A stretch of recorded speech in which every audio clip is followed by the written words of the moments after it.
Hi friends, ನಾನು ನಿಮ್ಮ ಪ್ರೀತಿಯ ಪ್ರಭುಗೌಡ ರೆಡ್ಡಿ ಸರ್. ಸೊ ಎಂದಿನಂತೆ ಇಂದು ಕೂಡ ಫಿಸಿಕ್ಸ್ಗೆ ಸಂಬಂಧಿಸಿರ್ತಕ್ಕಂಥ ಒಂದು ಬಹುಮುಖ್ಯ ಟಾಪಿಕ್ ಉಷ್ಣ. ಈ ಹಿಂದೆ ಪ್ರೀವಿಯಸ್ ಕ್ಲಾಸಲ್ಲಿ ತಾವು ಉಷ್ಣದ ಬಗ್ಗೆ ಸಂಪೂರ್ಣ ಮಾಹಿತಿ ತಿಳ್ಕೊಂಡಿರಿ, ಉಷ್ಣ ಮತ್ತು ತಾಪಕ್ಕಿರುವ ವ್ಯತ್ಯಾಸಗಳನ್ನು ತಿಳ್ಕೊಂಡಿದ್ದೀರಿ. ಬಟ್ ಇವತ್ತಿನ ದಿನ ನಾವೇನು ನೋಡೋಣ ಅಂತಂದ್ರೆ ಉಷ್ಣ ಪ್ರವಾಹ ಅಂದರೆ ಏನು, ಸೊ ಉಷ್ಣ ಯಾವ ವಿಧಗಳಲ್ಲಿ ಪ್ರವಾಹ ಮಾಡುತ್ತೆ ಅನ್ನೋದನ್ನ ಇಟ್ಕೊಂಡು ಮುಂದಿನ ಕಾನ್ಸೆಪ್ಟ್ಗಳನ್ನು ನಾವೇನು ಮಾಡೋಣ ಇವತ್ತಿನ ದಿನ ಕ್ಲಾಸಲ್ಲಿ ನೋಡ್ಕೋತಾ ಬರೋಣ. ವಿಶೇಷವಾಗಿ ಇವತ್ತು ನಾನು ಕ್ಲಾಸ್ ಮಾಡೋ ಉದ್ದೇಶ ಏನು ಅಂತಂದರೆ ಸಂಪೂರ್ಣ ಉಷ್ಣ ಮಾಹಿತಿ. ಅತಿ ಹೆಚ್ಚು ಪ್ರಶ್ನೆಗಳು ಬರ್ತಾ ಇವೆ ಉಷ್ಣ ಟಾಪಿಕ್ ಮೇಲೆ, ಅಪ್ಲೈಡ್ ಪ್ರಶ್ನೆಗಳು ಬರ್ತಾ ಇವೆ. ಉಷ್ಣ ಮತ್ತು ವಸ್ತುಗಳ ಬಣ್ಣವನ್ನು ಇಟ್ಕೊಂಡು, ಉಷ್ಣ ಮತ್ತು ಒತ್ತಡವನ್ನು ಇಟ್ಕೊಂಡು, ಸೊ ಈ ರೀತಿ ಪ್ರಶ್ನೆಗಳನ್ನು ಕೂಡ ನಾನು ಏನು ಮಾಡಿದ್ದೀನಿ ಇವತ್ತಿನ ದಿನ ಕ್ಲಾಸಲ್ಲಿ ನಾನು ಡಿಸ್ಕಷನ್ ಮಾಡ್ಕೊತ ಹೊಂಟೀನಿ. ಜೊತೆಗೆ ಇಮೇಜ್ಗಳನ್ನು ಹಾಕೋ ಮೂಲಕ ಸಂಪೂರ್ಣವಾಗಿ ನಿಮಗೆ ಮಾಹಿತಿ ಕೊಡುವಂಥ ಆಲೋಚನೆಯನ್ನು ಮಾಡಿದ್ದೀನಿ. ಅದರಲ್ಲಿ ಸ್ಪೆಷಲಿ ವಹನ, ಸಂವಹನ ಮತ್ತು ವಿಕಿರಣ ಅಂತ ನೋಡ್ತೀವಿ. ಕಂಡಕ್ಷನ್, ಕನ್ವೆನ್ಷನ್ ಆ್ಯಂಡ್ ರೇಡಿಯೇಷನ್ ಕಾನ್ಸೆಪ್ಟ್ಗಳನ್ನು ನಾನು ಇವತ್ತಿನ ದಿನ ಅದ್ಭುತವಾಗಿ ಕ್ಲಾಸ್ನಲ್ಲಿ ತಗೊಂಡು ಬಂದಿದ್ದೀನಿ.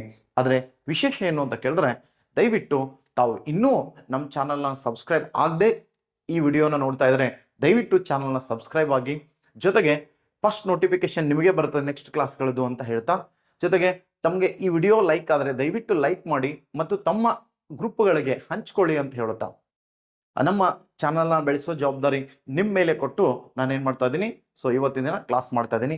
ಕ್ಲಾಸ್ ಬಗ್ಗೆ ನಿಮ್ಮ ಒಪಿನಿಯನನ್ನು ತಿಳಿಸಿ, ಅಂದರೆ ನಮಗೆ ಯಾವ ರೀತಿ ಮತ್ತೆ ಡೆವಲಪ್ಮೆಂಟ್ ಮಾಡ್ಕೋಬೇಕು ಅನ್ನೋದನ್ನು ನಮಗೆ ತಿಳಿದು ಬರುತ್ತೆ. ದಯವಿಟ್ಟು ಕಾಮೆಂಟ್ ಬಾಕ್ಸಲ್ಲಿ ವಿಡಿಯೋ ನೋಡಿದ ನಂತರ ಏನು ಮಾಡಿ, ದಯವಿಟ್ಟು ಕಮೆಂಟನ್ನು ಮಾಡಿ. ಕಮೆಂಟ್ ಮಾಡಿನೇ ಸೊ ನೀವು ಎಕ್ಸಿಟ್ ಆಗಿ ವಿಡಿಯೋದಿಂದ, ಹೌದಾ? ಸೊ ಈ ಮಾತು ಹೇಳ್ತಾ ಇವತ್ತಿನ ದಿನ ಕ್ಲಾಸನ್ನು ಸ್ಟಾರ್ಟ್ ಮಾಡ್ತಾ ಇದ್ದೀನಿ. ಓಕೆ, ಬನ್ನಿ ಫ್ರೆಂಡ್ಸ್. ಇಲ್ಲಿ ವಿಶೇಷವಾಗಿ ನಾವು ನೋಡ್ಕೊತ ಹೊಂಟಾಗ ಉಷ್ಣ. ಸೊ ಹಿಂದಿನ ಪ್ರೀವಿಯಸ್ ಕ್ಲಾಸಲ್ಲಿ ನಾವು ನೋಡಿವಿ. ಯಾರು ನೋಡಿಲ್ಲ ಅಂತಂದ್ರೆ ಆ ವಿಡಿಯೋನ ತಪ್ಪದೆ ಪಾರ್ಟ್ 1 ಅಂತ ಮಾಡಿದ್ದೀನಿ, ಉಷ್ಣ ಪಾರ್ಟ್ 1 ಅಂತ. ಸೊ ಅದನ್ನ ನೋಡ್ಕೊಳ್ಳಿ. ಸೊ ಇದು ಪಾರ್ಟ್ 1, ಇದು ಪಾರ್ಟ್ 2, ಇನ್ನೊಂದು ಬರುತ್ತೆ ಪಾರ್ಟ್ 3 ಅಂತ. ಕಂಪ್ಲೀಟ್ ಮಾಹಿತಿ ಉಷ್ಣದ ಕುರಿತು ನೀವು ತಿಳ್ಕೊಂಡಂಗಾಗತ್ತೆ ಅಂತ ನೋಡ್ತೇವೆ ಸರ್. ಇಲ್ಲಿ ವಿಶೇಷವಾಗಿ ನಾವು ನೋಡ್ಕೊತ ಬಂದಾಗ ಉಷ್ಣ ಅಂತಂದ್ರೆ ಉಷ್ಣ ವರ್ಗಾವಣೆ ಹೇಗೆ ಆಗುತ್ತದೆ ಅನ್ನೋ ಕಾನ್ಸೆಪ್ಟ್ ಅನ್ನ ಇವತ್ತಿನ ದಿನ ನಾವು ನೋಡ್ಕೊತ ಬರೋಣ. ಏನ್ರಿ, ಉಷ್ಣ ವರ್ಗಾವಣೆ ಹೇಗೆ ಆಗುತ್ತದೆ. ಸೊ 3 ವಿಧಗಳಲ್ಲಿ ಉಷ್ಣ ವರ್ಗಾವಣೆ ಆಗ್ತದೆ. ಸೊ ಇಲ್ಲಿ ನಾವು ಇಮೇಜ್ ಮೂಲಕ ನೋಡ್ಬೋದು. ಯಾವುದು ಅಂತ ಕೇಳಿದ್ರೆ, ಸೊ ಒಂದು ಕಂಡಕ್ಷನ್, ಇನ್ನೊಂದು ಕನ್ವೆನ್ಷನ್, ಇನ್ನೊಂದು ರೇಡಿಯೇಷನ್. ಅಂದ್ರೆ ವಹನ, ಸಂವಹನ ಮತ್ತು ವಿಕಿರಣಗಳ ಮೂಲಕ ಉಷ್ಣ ಪ್ರವಾಹವಾಗತ್ತೆ ಅಂತ ನೋಡ್ತೀವಿ. ಇಲ್ಲಿದೆ ನೋಡಿ ಅದರಲ್ಲಿ. ಸೊ ಇದರಲ್ಲಿ ವಿಧಗಳು ನೋಡ್ತೀವಿ: ವಹನ, ಸಂವಹನ, ವಿಕಿರಣ. ಈ 3 ವಿಧಗಳಲ್ಲಿ ನಾವೇನ್ ಮಾಡ್ತೀವಿ, ಉಷ್ಣ ಪ್ರವಾಹವಾಗತ್ತೆ.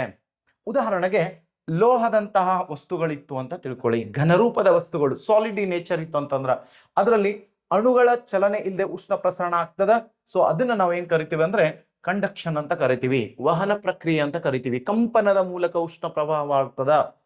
ಇಲ್ಲಿ ಅಣುಗಳ ಸಹಿತವಾಗಿ ಉಷ್ಣ ಪ್ರವಾಹವಾಗ್ತದ, ಅಣುಗಳ ಸಹಿತವಾಗಿ ಉಷ್ಣ ಪ್ರವಾಹ ಆಗ್ತದ. ಅದನ್ನ ನಾವೇನ್ ಕರಿತೀವಿ ಅಂದ್ರ ಕನ್ವೆನ್ಷನ್ ಅಂತ ಕರಿತೀವಿ. ಇದು ದ್ರವ ಮತ್ತು ಅನಿಲಗಳಲ್ಲಿ ನಡೀತದ. ದ್ರವ ರೂಪದ ವಸ್ತುಗಳಲ್ಲಿ ಮತ್ತು ಅನಿಲಗಳಲ್ಲಿ ನಡೆಯುವಂತ ಉಷ್ಣ ಕಣ ಸಹಿತವಾಗಿ ಚಲನೆಯನ್ನ ಮಾಡುತ್ತಾ ಪ್ರವಾಹ ಆಗ್ತಿತ್ತಂದ್ರೆ ಸೊ ಅದನ್ನ ಕನ್ವೆನ್ಷನ್ ಅಂತ ಕರಿತೀವಿ. ಇನ್ನ ಯಾವುದೇ ಮಾಧ್ಯಮ ಇಲ್ಲದೆ, ಸಾಲಿಡ್ ಇಲ್ಲ, ಲಿಕ್ವಿಡ್ ಇಲ್ಲ, ಗ್ಯಾಸು ಇಲ್ಲ, ಯಾವುದೇ ಮಾಧ್ಯಮ ಇಲ್ದೇನೆ ಉಷ್ಣ ಪ್ರವಾಹ ಮಾಡ್ತಿತ್ತು ಅಂತಂದ್ರೆ ಅದನ್ನ ನಾವು ಕರಿತೀವಿ ರೇಡಿಯೇಷನ್ ಅಂತ ಕರಿತೀವಿ. ಸೊ ರೇಡಿಯೇಷನ್ ಅಂತಂದ್ರೆ ಯಾವುದೇ ಮಾಧ್ಯಮದ ಅವಶ್ಯಕತೆ ಇದಕ್ಕೆ ಬರಲ್ಲ ಅಂತ ನೋಡ್ತೀವಿ ಸರ್. ಉದಾಹರಣೆಗೆ ಸೂರ್ಯನ ಬೆಳಕು ಭೂಮಿಯನ್ನು ತಲುಪೋದು ಅಂತ ನೋಡ್ತೀವಿ. ಇವುಗಳನ್ನೇ ಇನ್ ಡೀಟೇಲ್ ಆಗಿ ಇವತ್ತು ಫಸ್ಟ್ ನಾವು ನೋಡ್ಕೊತ ಹೋಗೋಣ. ಅದರಲ್ಲಿ ಸ್ಪೆಷಲ್ ಆಗಿ ನಾವು ನೋಡ್ಕೊತ ಬಂದಾಗ ಯಾವ ರೀತಿ ಇವತ್ತಿನ ಪ್ರಶ್ನೆ ಪತ್ರಿಕೆಗಳಲ್ಲಿ ಪ್ರಶ್ನೆಗಳನ್ನ ಕೇಳಿದಾನೋ ಅವೆಲ್ಲ ಕಾನ್ಸೆಪ್ಟ್ ಅನ್ನ ನಾನೇನ್ ಮಾಡ್ತಾ ಇದ್ದೀನಿ ಈ ಕ್ಲಾಸಲ್ಲಿ ತಮಗೆ ನೀಡ್ತಾ ಇದ್ದೀನಿ ಅಂತ ಹೇಳ್ತಾ ಇದ್ದೀನಿ. ಸೊ ಸಿಂಪಲ್ ಆಗಿ ನೋಡ್ಕೊತ ಬನ್ನಿ. ಒಂದೇದ ನಾವು ನೋಡ್ಕೊತ ಬರೋಣ. ಕಾನ್ಸೆಪ್ಟು ಯಾವುದು? ವಹನ ಪ್ರಕ್ರಿಯೆ ಅಂತ ನೋಡೋಣ. ಯಾವುದು? ವಹನ ಪ್ರಕ್ರಿಯೆ. ಇಲ್ಲಿ ನೋಡಿ, ವಹನ, ಕಂಡಕ್ಷನ್ ಅಂತ ನೋಡ್ತೀವಿ ಸರ್. ಕಣಗಳ ಚಲನೆ ಇಲ್ಲದೆ, this word is most important, ಕಣಗಳ ಚಲನೆ ಇಲ್ಲದೆ ಶಾಖ ಪ್ರಸಾರವಾಗುವುದು ಅಂತ ನೋಡ್ತೀವಿ. Transformation of heat without moving of particles, this is the most important word. ಹೆಂಗ್ ಚಲನೆ ಆಗ್ತದೆ ಸರ್ ಅಂತ ಕೇಳಿದ್ರೆ, ಸೊ ಇಲ್ಲಿ ನೋಡಿ ಸಿಂಪಲ್ ಆಗಿ ಇದು ಎಲ್ಲಿ ಚಲನೆ ಇರ್ತದ? ಇದು ಕೇವಲ ಆಯ್ದ ಘನ ವಸ್ತುಗಳಲ್ಲಿ ಅಥವಾ ಲೋಹಗಳಲ್ಲಿ, ನೋಡ್ರಿ ಲೋಹಗಳಲ್ಲಿ ಪ್ರಸರಣ ಆಗುವುದು. ಆದರೆ ಎಲ್ಲಾ ಘನ ವಸ್ತುಗಳಲ್ಲಿ ಇದು ಪ್ರಸರಣವಾಗಲ್ಲ. ಉದಾಹರಣೆಗೆ ಒಂದು ಕಟ್ಟಿಗೆ ತಗೊಂಡು ಕಿಶಿಂದ್ರ ಅದೊಂದು ಬೆಂಕಿ ಆಗಿಟ್ರೆ ಹಿಂದೆ ಕೈ ಸುಡುತ್ತದೇನ್ರಿ? ಇಲ್ಲ. ಸೊ ಆಯ್ದ ಘನ ವಸ್ತುಗಳಲ್ಲಿ, ಅದ್ರಾಗ ಎಸ್ಪೆಷಲಿ ಲೋಹಗಳಲ್ಲಿ ಅಂತ ನಾವು ನೋಡ್ತೀವಿ ಸರ್, ಅದರ ಮಾತ್ರ ಉಷ್ಣ ಪ್ರಸರಣವಾಗುತ್ತದೆ ಅಂತ ನೋಡ್ತೀವಿ. Simple concept. ಇಲ್ಲೊಂದು ಎಕ್ಸಾಂಪಲ್ ನ ಕೊಟ್ಟಿದ್ದೀನಿ ನೋಡಿ, ಏನ್ ಸರ್ ಹಿಂಗಂದ್ರೆ ಅಂತ. ಸೊ ಇಲ್ಲಿ ಒಂದು ಐರನ್ ರಾಡ್ ಇದೆ, ಕಬ್ಬಿಣದ ರಾಡ್ ಇದೆ, ಇಲ್ಲೊಂದು ಬೆಂಕಿ ಇದೆ. ಸೊ ಒಂದ್ ಕಡೆ ಅದನ್ನ ಅಂದ್ರೆ ರಾಡನ್ನ ಹಿಡಿದು ನಾನು ಬೆಂಕಿಯನ್ನ ಕಾಸ್ತಾ ಇದ್ದೀನಿ. ಅವಾಗ ಇದು ಕಾಯುತ್ತೆ ಫಸ್ಟ್, ಯಾವುದೋ ಈ ಭಾಗ, ಈ ಪಾರ್ಟ್ ಕಾಯುತ್ತೆ, ಕಬ್ಬಿಣದ ರಾಡ್ ಈ ಪಾರ್ಟ್ ಕಾಯುತ್ತೆ. ನಿಧಾನವಾಗಿ ಉಷ್ಣ ಏನಾಗ್ತದಂದ್ರ ಹಿಂಗ್ ಪ್ರಸರಣ ಹಾಕೋತ ಹಾಕೋತ ಹಾಕೋತ ಈ ವ್ಯಕ್ತಿ ಏನ್ ಕೈ ಹಿಡಿದಿರ್ತಾನಲ್ರಿ, ಇದು ಕೂಡ ಸುಡಕ್ ಸ್ಟಾರ್ಟ್ ಮಾಡ್ತದ. ಸರ್ ಯಾಕೆ ಸರ್ ಇಲ್ಲಿ ತನ ಬಂದು ಇವನ್ ಕೈನೂ ಸುಡುತ್ತದ ಅಂತ ಕೇಳಿದ್ರೆ, ಸಿಂಪಲ್ ಆಗಿ ನೋಡ್ರಿ, ಇಲ್ಲಿ ಬಿಡುವ ಉಷ್ಣ ನಿಧಾನವಾಗಿ ಕಂಪನದ ಮೂಲಕ, ಯಾವ ಮೂಲಕ? ಎಸ್, ಕಂಪನದ ಮೂಲಕ ಅಂತ ನೋಡ್ತೀವಿ ಸರ್. ಕಂಪನದ ಮೂಲಕ ಮೂವ್ ಹಾಕೋತ ಬರುತ್ತೆ ಸರ್.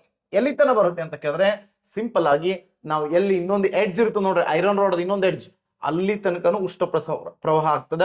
ಅದಕ್ಕೆ ಕೈ ಸುಡ್ತದ ಅಂತ ನೋಡ್ತೀವಿ. ನೀವು ಇನ್ನೊಂದು ಕಾನ್ಸೆಪ್ಟ್ ನೋಡ್ಕೋರಿ, ಅನ್ನ ಮಾಡಿರ್ತೀರಿ, ಉಪ್ಪಿಟ್ಟು ಮಾಡಿರ್ತೀರಿ ಸರ್, ಅನ್ನ ಉಪ್ಪಿಟ್ಟು ಮಾಡಿರ್ತೀರಿ, ಮಾಡಿ ಬೊಗೋಣಿ ಮೇಲೆ ಸೊ ಮುಚ್ಚಿ, ಪಾತ್ರೆ ಮೇಲೆ ಮುಚ್ಚಿ, ಆ ಸ್ಪೂನ್ ಅನ್ನ ಏನ್ ಮಾಡ್ತೀರಿ, ಕಲಸಿದ್ದನ್ನ ಮೇಲಿಟ್ಟು ಹೋಗಿ ಮುಖ ತಕೊಂಡ್ ಕೈ ತಕೊಂಡ್ ಬಂದು ಇನ್ನೇನ್ ಅನ್ನ ಹಾಕೋಬೇಕು, ರೈಸ್ ಹಾಕೋಬೇಕು ಅಥವಾ ಉಪ್ಪಿಟ್ಟು ಹಾಕೋಬೇಕು, ಅವಾಗ ಕೈ ಸುಡಕ್ ಚಲೋ ಮಾಡ್ತಾವ ಸ್ಪೂನ್. ಅಪ್ಪಿ ತಪ್ಪಿ ಅದ್ರ ಮೇಲೆ ಇಟ್ಟು ಹೋಗಿದ್ದೇವೆ ಅಂದ್ರೆ ಅದು ಸುಡುತ್ತೆ. ಯಾಕೆ ಸುಡುತ್ತೆ ಅಂತ ಕೇಳಿದ್ರೆ, ನೀವು ಅದಕ್ಕೆ ಬೆಂಕಿ ಹಚ್ಚಿದ್ರಾ? ಇಲ್ಲ. ಸೊ ಆ ಪಾತ್ರೆ ಒಳಗಿನ ಉಷ್ಣ ನಿಧಾನವಾಗಿ ಕಂಪನದ ಮೂಲಕ ಏನಾಗ್ತದ, ಇನ್ನೊಂದು ಬಿಂದುವಿನ ಲೋಹದ ಇನ್ನೊಂದು ಬಿಂದುವಿನವರೆಗೂ ಹರಡಿಕೊಳ್ಳುತ್ತೆ. ಇದನ್ನ ನಾವು ಏನ್ ಕರಿತೀವಿ ಅಂತ ಕೇಳಿದ್ರೆ, ವಹನ ಪ್ರಕ್ರಿಯೆ ಅಂತ ಕರಿತೀವಿ. ಸಾಲಿಡ್ಗಳಲ್ಲಿ, ಅದರಲ್ಲಿ ಲೋಹಗಳಲ್ಲಿ, ಅಂದ್ರೆ ಸಾಲಿಡ್ ಇಟ್ ಮೀನ್ಸ್ ಘನಗಳಲ್ಲಿ, ಅದರ ಸ್ಪೆಷಲಿ ಲೋಹಗಳಲ್ಲಿ ಉಷ್ಣ ಪ್ರಸರಣ ಆಗ್ತದ. ಯಾವ ವಿಧಾನದ ಮೂಲಕ ಅಂತ ಕೇಳಿದ್ರೆ, ಸೊ ಕಣಗಳ ಚಲನೆ ಇಲ್ಲದೆ ಉಷ್ಣ ಪ್ರಸರಣ, ಅದನ್ನು ನಾವು ವಹನ ಅಂತ ಕರಿತೀವಿ. This is most important facts. ಇನ್ನ so it takes place in solid materials but not in all solid materials ಅಂತ ನೋಡ್ತೀವಿ ಸರ್. ಇದು ಎಲ್ಲದರಲ್ಲೂ ಮಾಡಲ್ಲ. ಸೊ ಕೆಲವುಗಳಲ್ಲಿ ಅದ ಹೇಳಿದ್ನಲ್ಲ, ಕೆಲವು ಲೋಹಗಳಲ್ಲಿ ಅಂತ, ಸೊ ಅವುಗಳಲ್ಲಿ ಮಾತ್ರ ಇದು ಚಲನೆ ಮಾಡುತ್ತೆ. ಇನ್ನು ನೆಕ್ಸ್ಟ್ ಪಾಯಿಂಟ್ಸ್ ನೋಡ್ಕೊಂಡು ಬರೋಣ.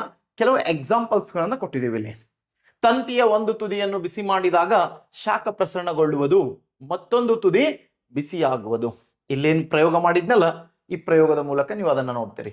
ಇನ್ನು ಕಬ್ಬಿಣದ ಕುರ್ಚಿ ಬೇಸಿಗೆಯಲ್ಲಿ ಬಿಸಿಯಾಗಿ ಚಳಿಗಾಲದಲ್ಲಿ ತಂಪಾಗುತ್ತದೆ. ಆದರೆ ಮರದ ಕುರ್ಚಿ ಎರಡೂ ಋತುಮಾನಗಳಲ್ಲೂ ಕೂಡ, ನೋಡ್ರಿ, ಎರಡೂ ಋತುಮಾನಗಳಲ್ಲೂ ಕೂಡ ಸ್ಥಿರವಾದ ಸ್ಥಾಪಕತ್ವವನ್ನು ಹೊಂದಿದೆ. ಏಕೆಂದರೆ ಲೋಹದ ವಸ್ತು ಉತ್ತಮ ಉಷ್ಣ ವಾಹಕ, ಮರವು ಉಷ್ಣ ವಾಹಕವಲ್ಲ. ಇಲ್ಲೊಂದು ಕೀಕಾಪ್ಸ್ ಲಾ ಅಂತ ಬರುತ್ತೆ ಸರ್.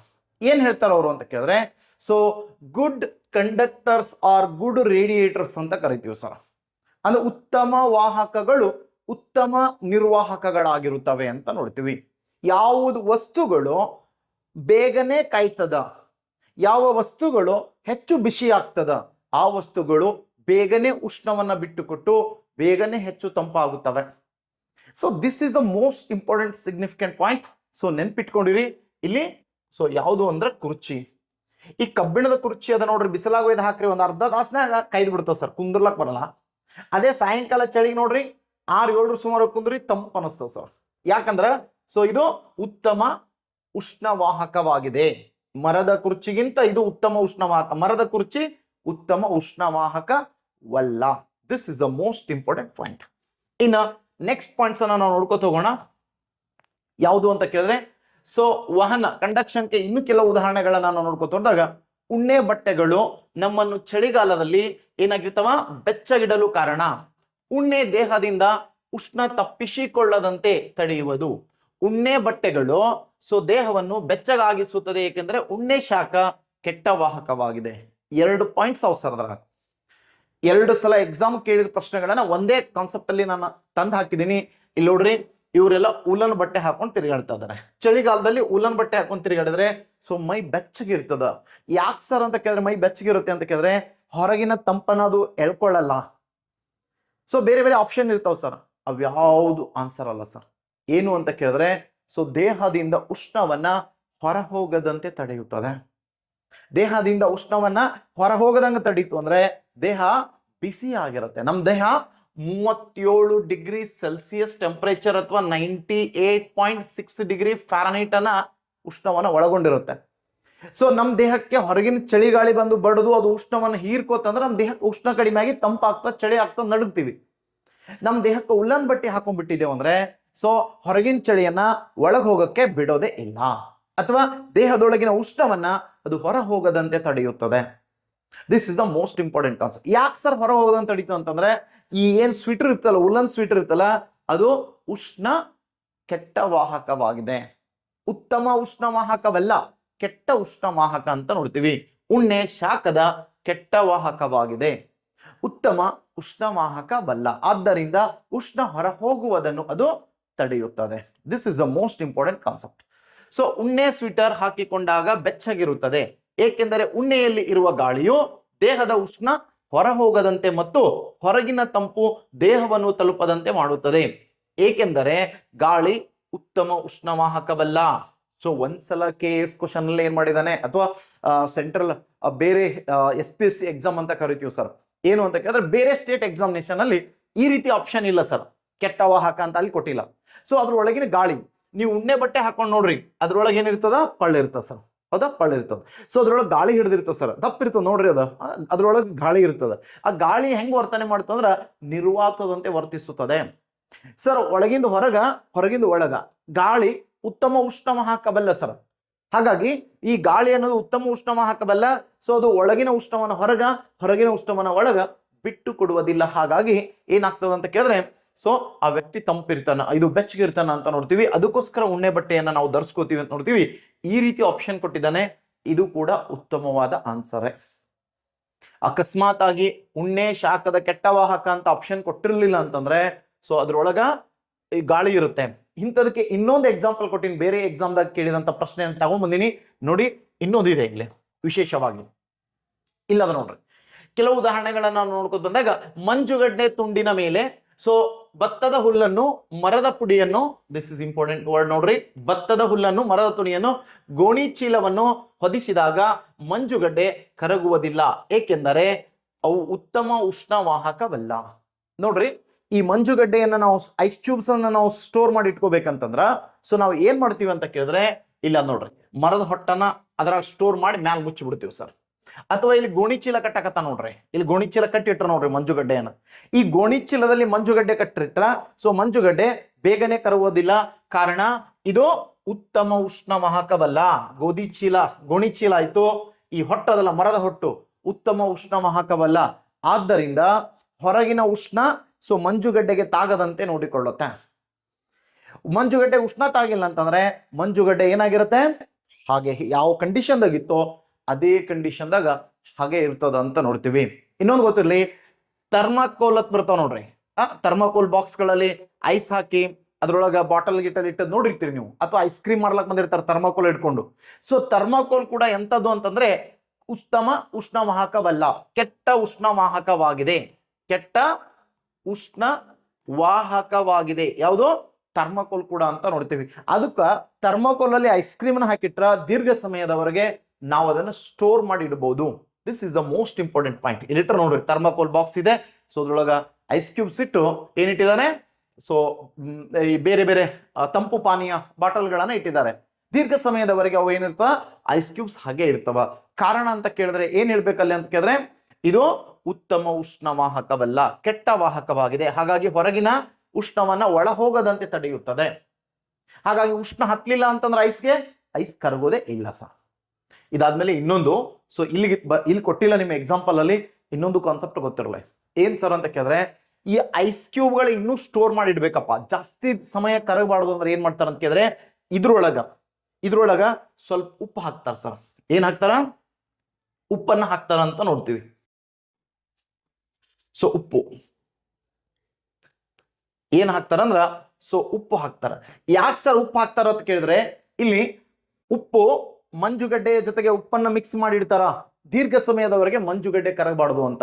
ಯಾಕಂತ ಕೇಳಿದ್ರೆ ಉಪ್ಪು ಉತ್ತಮ ಉಷ್ಣ ವಾಹಕವಾಗಿದೆ. ಉಪ್ಪು ಏನ್ ಮಾಡುತ್ತೆ, ಉತ್ತಮವಾಗಿ ಉಷ್ಣವನ್ನ ತನ್ನೊಳಗೆ ಹಿಡಿದಿಟ್ಟುಕೊಳ್ಳುತ್ತೆ, ಅದು ಬಿಟ್ಟುಕೊಡಲ್ಲ ಸರ್, ಬಿಟ್ಟುಕೊಡಲ್ಲ. ಸೊ ಉಪ್ಪು ಹೆಚ್ಚು ಉಷ್ಣವನ್ನ ಹಿಡಿದಿಟ್ಟುಕೊಳ್ಳೋ ಸಾಮರ್ಥ್ಯವನ್ನ ಹೊಂದಿದೆ. ಈ ಐಸ್ ಕ್ಯೂಬ್ ಉಷ್ಣವನ್ನ ಬಿಟ್ಟು ಕೊಡಲ್ರಿ. ಐಸ್ ಕ್ಯೂಬ್ ಒಳಗೆ ಉಷ್ಣ ಸಿಕ್ತಿತ್ತಂದ್ರೆ ತಾನ ತಗೊಂಡ್ಕೊಂಡಿರ್ತ ಸರ್. ಉಪ್ಪಿನ ವಿಶೇಷ ಲಕ್ಷಣ ಏನು ಅಂತ ಕೇಳಿದ್ರೆ ಉಪ್ಪು ಹೆಚ್ಚು ಉಷ್ಣವನ್ನ ಹೀರಿಕೊಳ್ಳುವ ಗುಣ ಇರುವುದರಿಂದ ಮಂಜುಗಡ್ಡೆ ದೀರ್ಘ ಸಮಯ ಕರಗಬಾರ್ದು ಅಂತಂದ್ರೆ ಅದ್ರ ಜೊತೆಗೆ ಉಪ್ಪು ಮಿಕ್ಸ್ ಮಾಡ್ತಾರ. ಉಪ್ಪು ಮಿಕ್ಸ್ ಮಾಡೋದ್ರಿಂದ ಏನಾಗ್ತದೆ ಅಂತ ಕೇಳಿದ್ರೆ ಮಂಜುಗಡ್ಡೆ ದೀರ್ಘ ಸಮಯದವರೆಗೆ ಕರಗುವುದಿಲ್ಲ. This is most important find. ಇದನ್ನು ಕೂಡ ಕ್ವಶನ್ ಕೇಳಿದಾನೆ. ಉಪ್ಪು ಯಾಕೆ ಹಾಕಿಡ್ತಾರ ನಿಮ್ಗೆ ಗೊತ್ತಿರಬೇಕು. ಸಣ್ಣವರಿದ್ದಾಗ ಇದು ಬರ್ತಿದ್ವು ಪೆಪ್ಸಿ ಅಂತ ಹೇಳಿ ತಿಂತಿದ್ದೇವೆ ನೋಡ್ರಿ. ಜ್ಯೂಸ್ ನಂಗಿರ್ತಿದ್ವು. ಅವಕ್ಕೂ ತೊಗೊಂಡೋಯ್ದು ಏನ್ ಮಾಡ್ತಿದ್ರು, ಮಂಜುಗಡ್ಡೆ ಬಾಕ್ಸ್ನಾಗ ಒಗದ್ ಬಿಡ್ತಿರು ಸರ್. ಅವು ಗಟ್ಟಿ ಆಗ್ತಿದ್ವು, ಹಿಂಗೆ ಹರಿದು ಹಿಂಗೆ ಚಿಪ್ತಿದ್ದೆವು. ಚಿಪ್ ಬೇಕಾದಾಗ ಫಸ್ಟ್ಗೆ ನೋಡ್ರಿ ಉಪ್ಪು ಟೇಸ್ಟ್ ಹತ್ತದ ಸರ್. ಪೆಪ್ಸಿ ಸಣ್ಣ ಪಾಕೆಟ್ ಬರ್ತಾವ ನೋಡ್ರಿ, ಅವು ಹಿಂಗೆ ಚಿಪ್ ಕೂತಾಗ ಟೇಸ್ಟ್ ಉಪ್ಪು ಹತ್ತದ. ಆಮೇಲೆ ಸಪ್ಪಗೆ ಹತ್ತಕ್ಕೆ ಚಾಲು ಮಾಡ್ತದ. ಯಾಕಂದ್ರೆ ಅದ್ರ ಒಳಗೆ ಉಪ್ಪು ಹಾಕಿರಲ್ಲ ಸರ, ಐಸ್ ಒಳಗೆ ಉಪ್ಪು ಹಾಕಿರಲ್ಲ. ಆ ಬಾಟಲ್ ಅದೇನು ಇಟ್ಟಿರ್ತಾರ ನೋಡ್ರಿ, ಅದು ಏನು ಈ ಒಂದು ಬಾಕ್ಸ್ ಇರ್ತದ, ಬಾಕ್ಸ್ ಒಳಗೆ ಐಸ್ ಇರ್ತದ, ಆ ಐಸ್ ಒಳಗೆ ಉಪ್ಪು ಹಾಕಿಟ್ಟಿರ್ತಾರೆ. ಯಾಕಂದ್ರೆ ದೀರ್ಘ ಸಮಯ ಐಸ್ ಏನಾಗಬಾರ್ದು, ಕರಗಬಾರ್ದು. ಯಾಕಂದ್ರೆ ಉಪ್ಪು ಅದ್ರೊಳಗಿನ ಎಲ್ಲಾ ಉಷ್ಣವನ್ನ ಉಪ್ಪೇ ಹಿರ್ಕೋತಿರ್ತದೆ ಸರ್. ಹೊಟ್ಟೆ ಉಷ್ಣವನ್ನ ಅದಕ್ಕೆ ಬಿಟ್ಕೊಡಲ್ಲ. ಎದಕ್ಕೆ? ಮಂಜುಗಡ್ಡೆ ಕರಗೋದೇ ಇಲ್ಲ ದೀರ್ಘ ಸಮಯದವರೆಗೆ. ಅದಕ್ಕೋಸ್ಕರ ಏನ್ ಮಾಡ್ತಾರ, ಉಪ್ಪು ಹಾಕಿಡ್ತಾರ. ಆ ಉಪ್ಪು ಸಂಪೂರ್ಣವಾಗಿ ಉಷ್ಣವನ್ನ ಹೀರ್ಕೊಳ್ಳೋದ್ರಿಂದ ದೀರ್ಘ ಸಮಯ ಮಂಜುಗಡ್ಡೆ ಕರಗದಂತ ಹೇಳ್ತದ. ಅದಕ್ಕೋಸ್ಕರ ಇಟ್ಟು ಅದನ್ನ ನಾವು ಪೆಪ್ಸಿ ಚಿಪ್ಪ ಕೊಡ್ತಿರೋ, ನಾವೇನಂತಿದ್ದೇವೆ ಅಂದ್ರ ಮ್ಯಾಲ ಒಂದ್ ಸ್ವಲ್ಪ ಉಪ್ಪು ಹಚ್ಕೆ ಕೊಡ್ತಾರ ನೋಡಿ ಟೇಸ್ಟ್ ಬರ್ಲಿ ಅಂತ ಹೇಳಿ ಅಂತ ಅವ್ರಿಗೆ ಬೈತಿದ್ದೇವ್ ಸರ್. ಅವರು ಅದಕ್ಕೋಸ್ಕರ ಉಪ್ಪು ಹಾಕ್ತಿರ್ಲಿಲ್ಲ. ಎದಕ್ಕೋಸ್ಕರ? ಮಂಜುಗಡ್ಡೆ ಕರಗಬಾರ್ದು ಅನ್ನೋದಕ್ಕೋಸ್ಕರ ಉಪ್ಪನ್ನು ಹಾಕ್ತಿದ್ರು. This is important. ನೀವು ನೋಡ್ರಿ, ಎಲ್ಲರ ಮೀನಾಗಿನ ತಗೊಂಡ್ ಬಂದಿರ್ತಾರ ಸರ್, ಥರ್ಮಾಕೋಲ್ ಬಾಕ್ಸ್ ಇರ್ತದ, ಅದ್ರೊಳಗೆ ಇಷ್ಟು ಮಂಜುಗಡ್ಡೆ ಇರ್ತದ, ಅದ್ರ ಮ್ಯಾಲ ಒಂದಿಷ್ಟು ಉಪ್ಪು ಹಾಕ್ತಾರ ಸರ್. ಉಪ್ಪು ಹಾಕಿ ಸರ್ 4-5 ದಿನ ಟ್ರಾವೆಲ್ ಮಾಡಿದ್ರು ಕೂಡ ನೋಡ್ರಿ, 4-5 ದಿನ ಟ್ರಾವೆಲ್ ಮಾಡಿ ಮೀನುಗಳು ಸಮುದ್ರದಿಂದ ನಿಮ್ಮ ಊರ್ ತನ ತಂದು ಮಾರ್ತಾರ ಸರ್. ಮಾರ್ತಾರಂದ್ರೆ ಅದ್ರದ್ದು ಎದುರಾಗಿರ್ತದ ಅಂತ ಕೇಳಿದ್ರೆ ಐಸ್ ಬಾಕ್ಸ್ನಾಗ ಇರ್ತದ. ಈ ಥರ್ಮಾಕೋಲ್ದಾಗ ಐಸ್ ಹಾಕಿ ಮ್ಯಾಲ ಒಳಗೆ ಮೀನ ಇಟ್ಟು ಐಸ್ ಹಾಕಿ ಮ್ಯಾಲ ಉಪ್ಪು ಹಾಕ್ಬಿಟ್ರೆ 4 ದಿನದವರೆಗೂ ಐಸ್ ಹಾಗೆ ಇರ್ತದ ಸರ್. ಮೀನ ಫ್ರೆಶ್ ಇರ್ತದ ನೀವು ತಂದಾಗ. ಮೀನ ಫ್ರೆಶ್ ಇರ್ತದ ಅಂತ ನೋಡ್ತೀವಿ. ವಿಶೇಷ ಅಂತ ಕೇಳಿದ್ರೆ ಉಪ್ಪು ಉಷ್ಣದ ಉತ್ತಮ ವಾಹಕವಾಗಿದ್ದು ಎಲ್ಲಾ ಉಷ್ಣವನ್ನ ಅದ ಜಕ್ಕೋತಾವ ಸರ್. ಎದಕ್ ಬಿಟ್ಕೊಡಲ್ಲ? ಮಂಜುಗಡ್ಡೆಗೂ ಕೂಡ ಬಿಟ್ಕೊಡಲ್ಲ. ಹಾಗಾಗಿ ಏನಂತಂದ್ರೆ ಮಂಜುಗಡ್ಡೆ ದೀರ್ಘ ಸಮಯದವರೆಗೆ ಕರಗದಂತೆ ನೋಡಿಕೊಳ್ಳುತ್ತೆ. ಇಷ್ಟು ಕಾನ್ಸೆಪ್ಟ್ಗಳು ಅಪ್ಲೈಡ್ ಅಲ್ಲಿ ಕೇಳಿದಾನೆ. ಇದಿಷ್ಟೇನಾ? ಇನ್ನೂ ಸಾಕಷ್ಟು ಇಂಥ ಪ್ರಶ್ನೆಗಳಿವೆ. ಅವುಗಳನ್ನ ನಾನು ಪ್ರಶ್ನೆ ಪತ್ರಿಕೆ ಅಂತ ಬಿಡಿಸ್ಕೊಂಡು ಹೋಗ್ತಿರ್ತೀನಲ್ಲ, ಓಲ್ಡ್ ಕ್ವಶನ್ಸ್ ಅನ್ನ ಉಷ್ಣಕ್ಕೆ ಸಂಬಂಧಿಸಿದ ಎಲ್ಲ ಚಾಪ್ಟರ್ ವೈಸ್ ಕ್ವಶನ್ ಬಿಡಿಸ್ಕೊಂತ ಹೋಗ್ತೀನಿ ಸರ.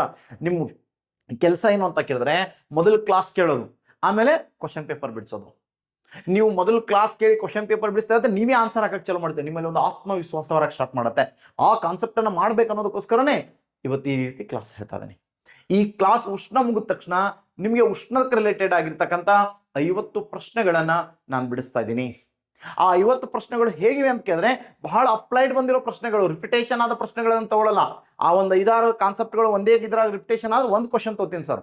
ಅಂಥವು ತಗೊಂಡು ಒಂದು 50 ಪ್ರಶ್ನೆಗಳನ್ನ ನಾನು ಏನ್ ಮಾಡ್ತೀನಿ, ಇಲ್ಲಿ ಬಿಡಿಸುವಂತ ಪ್ರಯತ್ನವನ್ನ ಮಾಡ್ತೀನಿ. ನಿಮ್ಮಲ್ಲಿ ಆತ್ಮವಿಶ್ವಾಸವನ್ನು ಹೆಚ್ಚಿಸುವ ಪ್ರಯತ್ನವನ್ನ ನಾನು ಈ ಕ್ಲಾಸಲ್ಲಿ ಮಾಡ್ತೀನಿ ಅಂತ ಹೇಳ್ತೀನಿ. ಇನ್ನು ನೆಕ್ಸ್ಟ್ ಪಾಯಿಂಟ್ಸ್ ನಾವು ನೋಡ್ಕೋತ ಬರೋಣ. ಯಾವುದು ಅಂತ ಕೇಳಿದ್ರೆ ವಾಹನಕ್ಕೆ ಇನ್ನೂ 1-2 ಉದಾಹರಣೆಗಳದಾವ ನೋಡ್ರಿ. ಇದು ಕೂಡ ಇಂಪಾರ್ಟೆಂಟ್, ಬಹಳ ಸಲ ಪ್ರಶ್ನೆ ಆಗಿದೆ. ಏನ್ ಸರ್ ಅಂತ ಕೇಳಿದ್ರೆ AC ಕಿಟಕಿಗಳು ನೋಡ್ರಿ, AC ಕಿಟಕಿಗಳು 2 ಗಾಜುಗಳಿಂದ ಇರ್ತದ ಅಥವಾ ದಪ್ಪನೆಯ ಗಾಜಿನಿಂದ ಹಾಕಿರ್ತಾರ ಅಂತ ನೋಡ್ತೀವಿ. ಅದರ ಮಧ್ಯದಲ್ಲಿ ಗಾಳಿ ಇರ್ತದ. 2 ಗಾಜು ಹಾಕಿದ್ರು ಅಂದ್ರ ಜಲ್ದಿ ಉಷ್ಣವನ್ನ ಬಿಟ್ಟು ಕೊಡೋದ ಸರ್, ಅದ ತೋಳಲ್ಲ ಒಳಗೆ. ವಿಶೇಷ ಏನು ಅಂತ ಹೇಳ್ತೀನಿ ನೋಡ್ರಿ. ಅಥವಾ 2 ಗಾಜು ಇತ್ತು ಅಂದ್ರೆ ನಡು ಏನಿರ್ತದ, ಪಳ್ಳು ಇರ್ತದೆ ಸರ್. ಆ ಪಳ್ಳಿತ್ತು ಅಂತಂದ್ರೆ ಆ ಪಳ್ಳು ಯಾವ ರೀತಿ ವರ್ತನೆ ಮಾಡ್ತದೆ ಅಂತ ಕೇಳಿದ್ರೆ ಒಂದು ನಿರ್ವಾತದಂತೆ ವರ್ತನೆ ಮಾಡುತ್ತೆ, ವ್ಯಾಕ್ಯೂಮ್ ತರ ವರ್ತನೆ ಮಾಡುತ್ತೆ ಅಂತ ನೋಡ್ತೀವಿ. ಹೊರಗಿನ ಉಷ್ಣ ಒಳಗೆ, ಒಳಗಿನ ತಂಪು ಹೊರಗೆ, ಅಥವಾ ಒಳಗಿನ ತಂಪನ ಹೊರಗೆ, ಹೊರಗಿನ ಉಷ್ಣವನ್ನ ಒಳಗೆ ಬರದಂತೆ ನೋಡಿಕೊಳ್ಳುತ್ತದೆ. This is important. ಶಾಖವನ್ನು ಒಳ ಮತ್ತು ಹೊರ ಹೋಗದಂತೆ ತಡೆಯುತ್ತದೆ.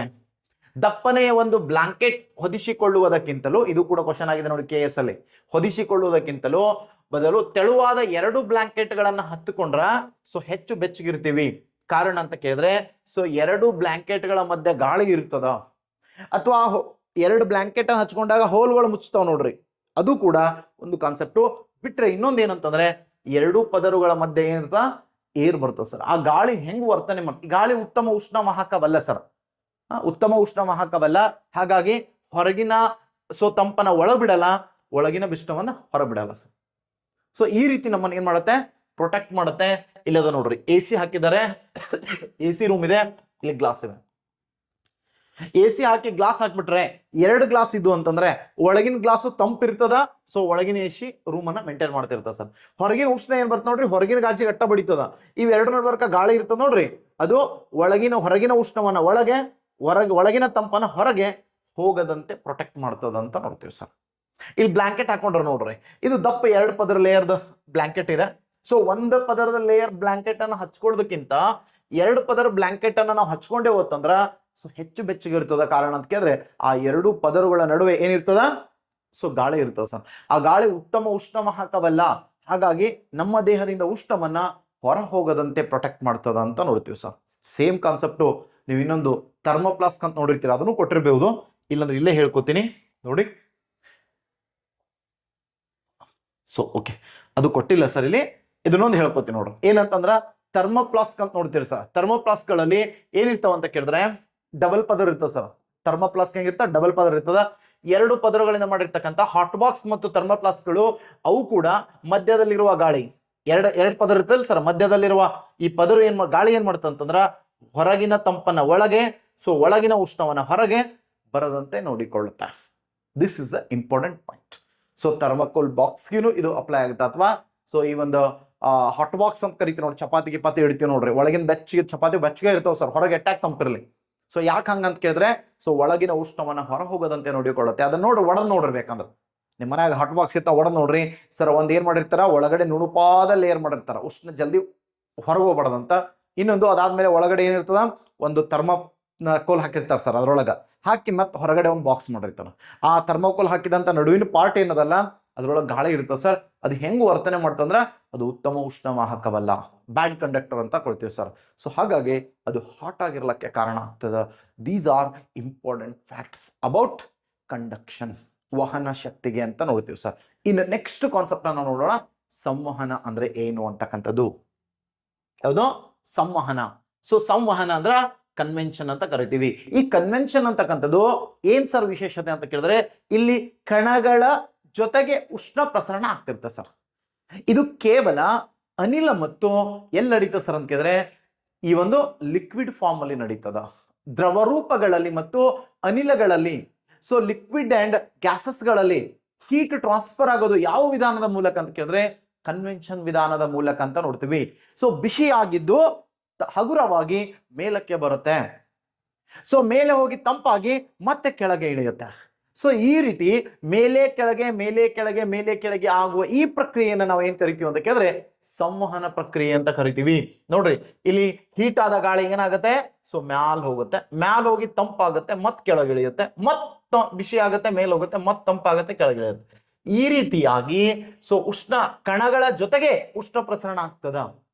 ಸೊ ಕಣಗಳ ಜೊತೆಗೆ ಉಷ್ಣ ಪ್ರಸರಣ ಆಗ್ತಿತ್ತಂದ್ರ ಇದನ್ನ ನಾವು ಏನ್ ಕರಿತೀವಿ ಅಂತ ಕೇಳಿದ್ರೆ, ಸೊ ಏನ್ ಕರಿತೀವಿ, ಸಂವಹನ ಅಂತ ಕರಿತೀವಿ. ಇಲ್ಲಿ ವಿಶೇಷವಾಗಿ ನೋಡ್ಕೊಳ್ಳಿ, ಕಣಗಳ ಚಲನೆಯಿಂದ ಶಾಖ ಪ್ರಸರಣವಾಗುವುದು.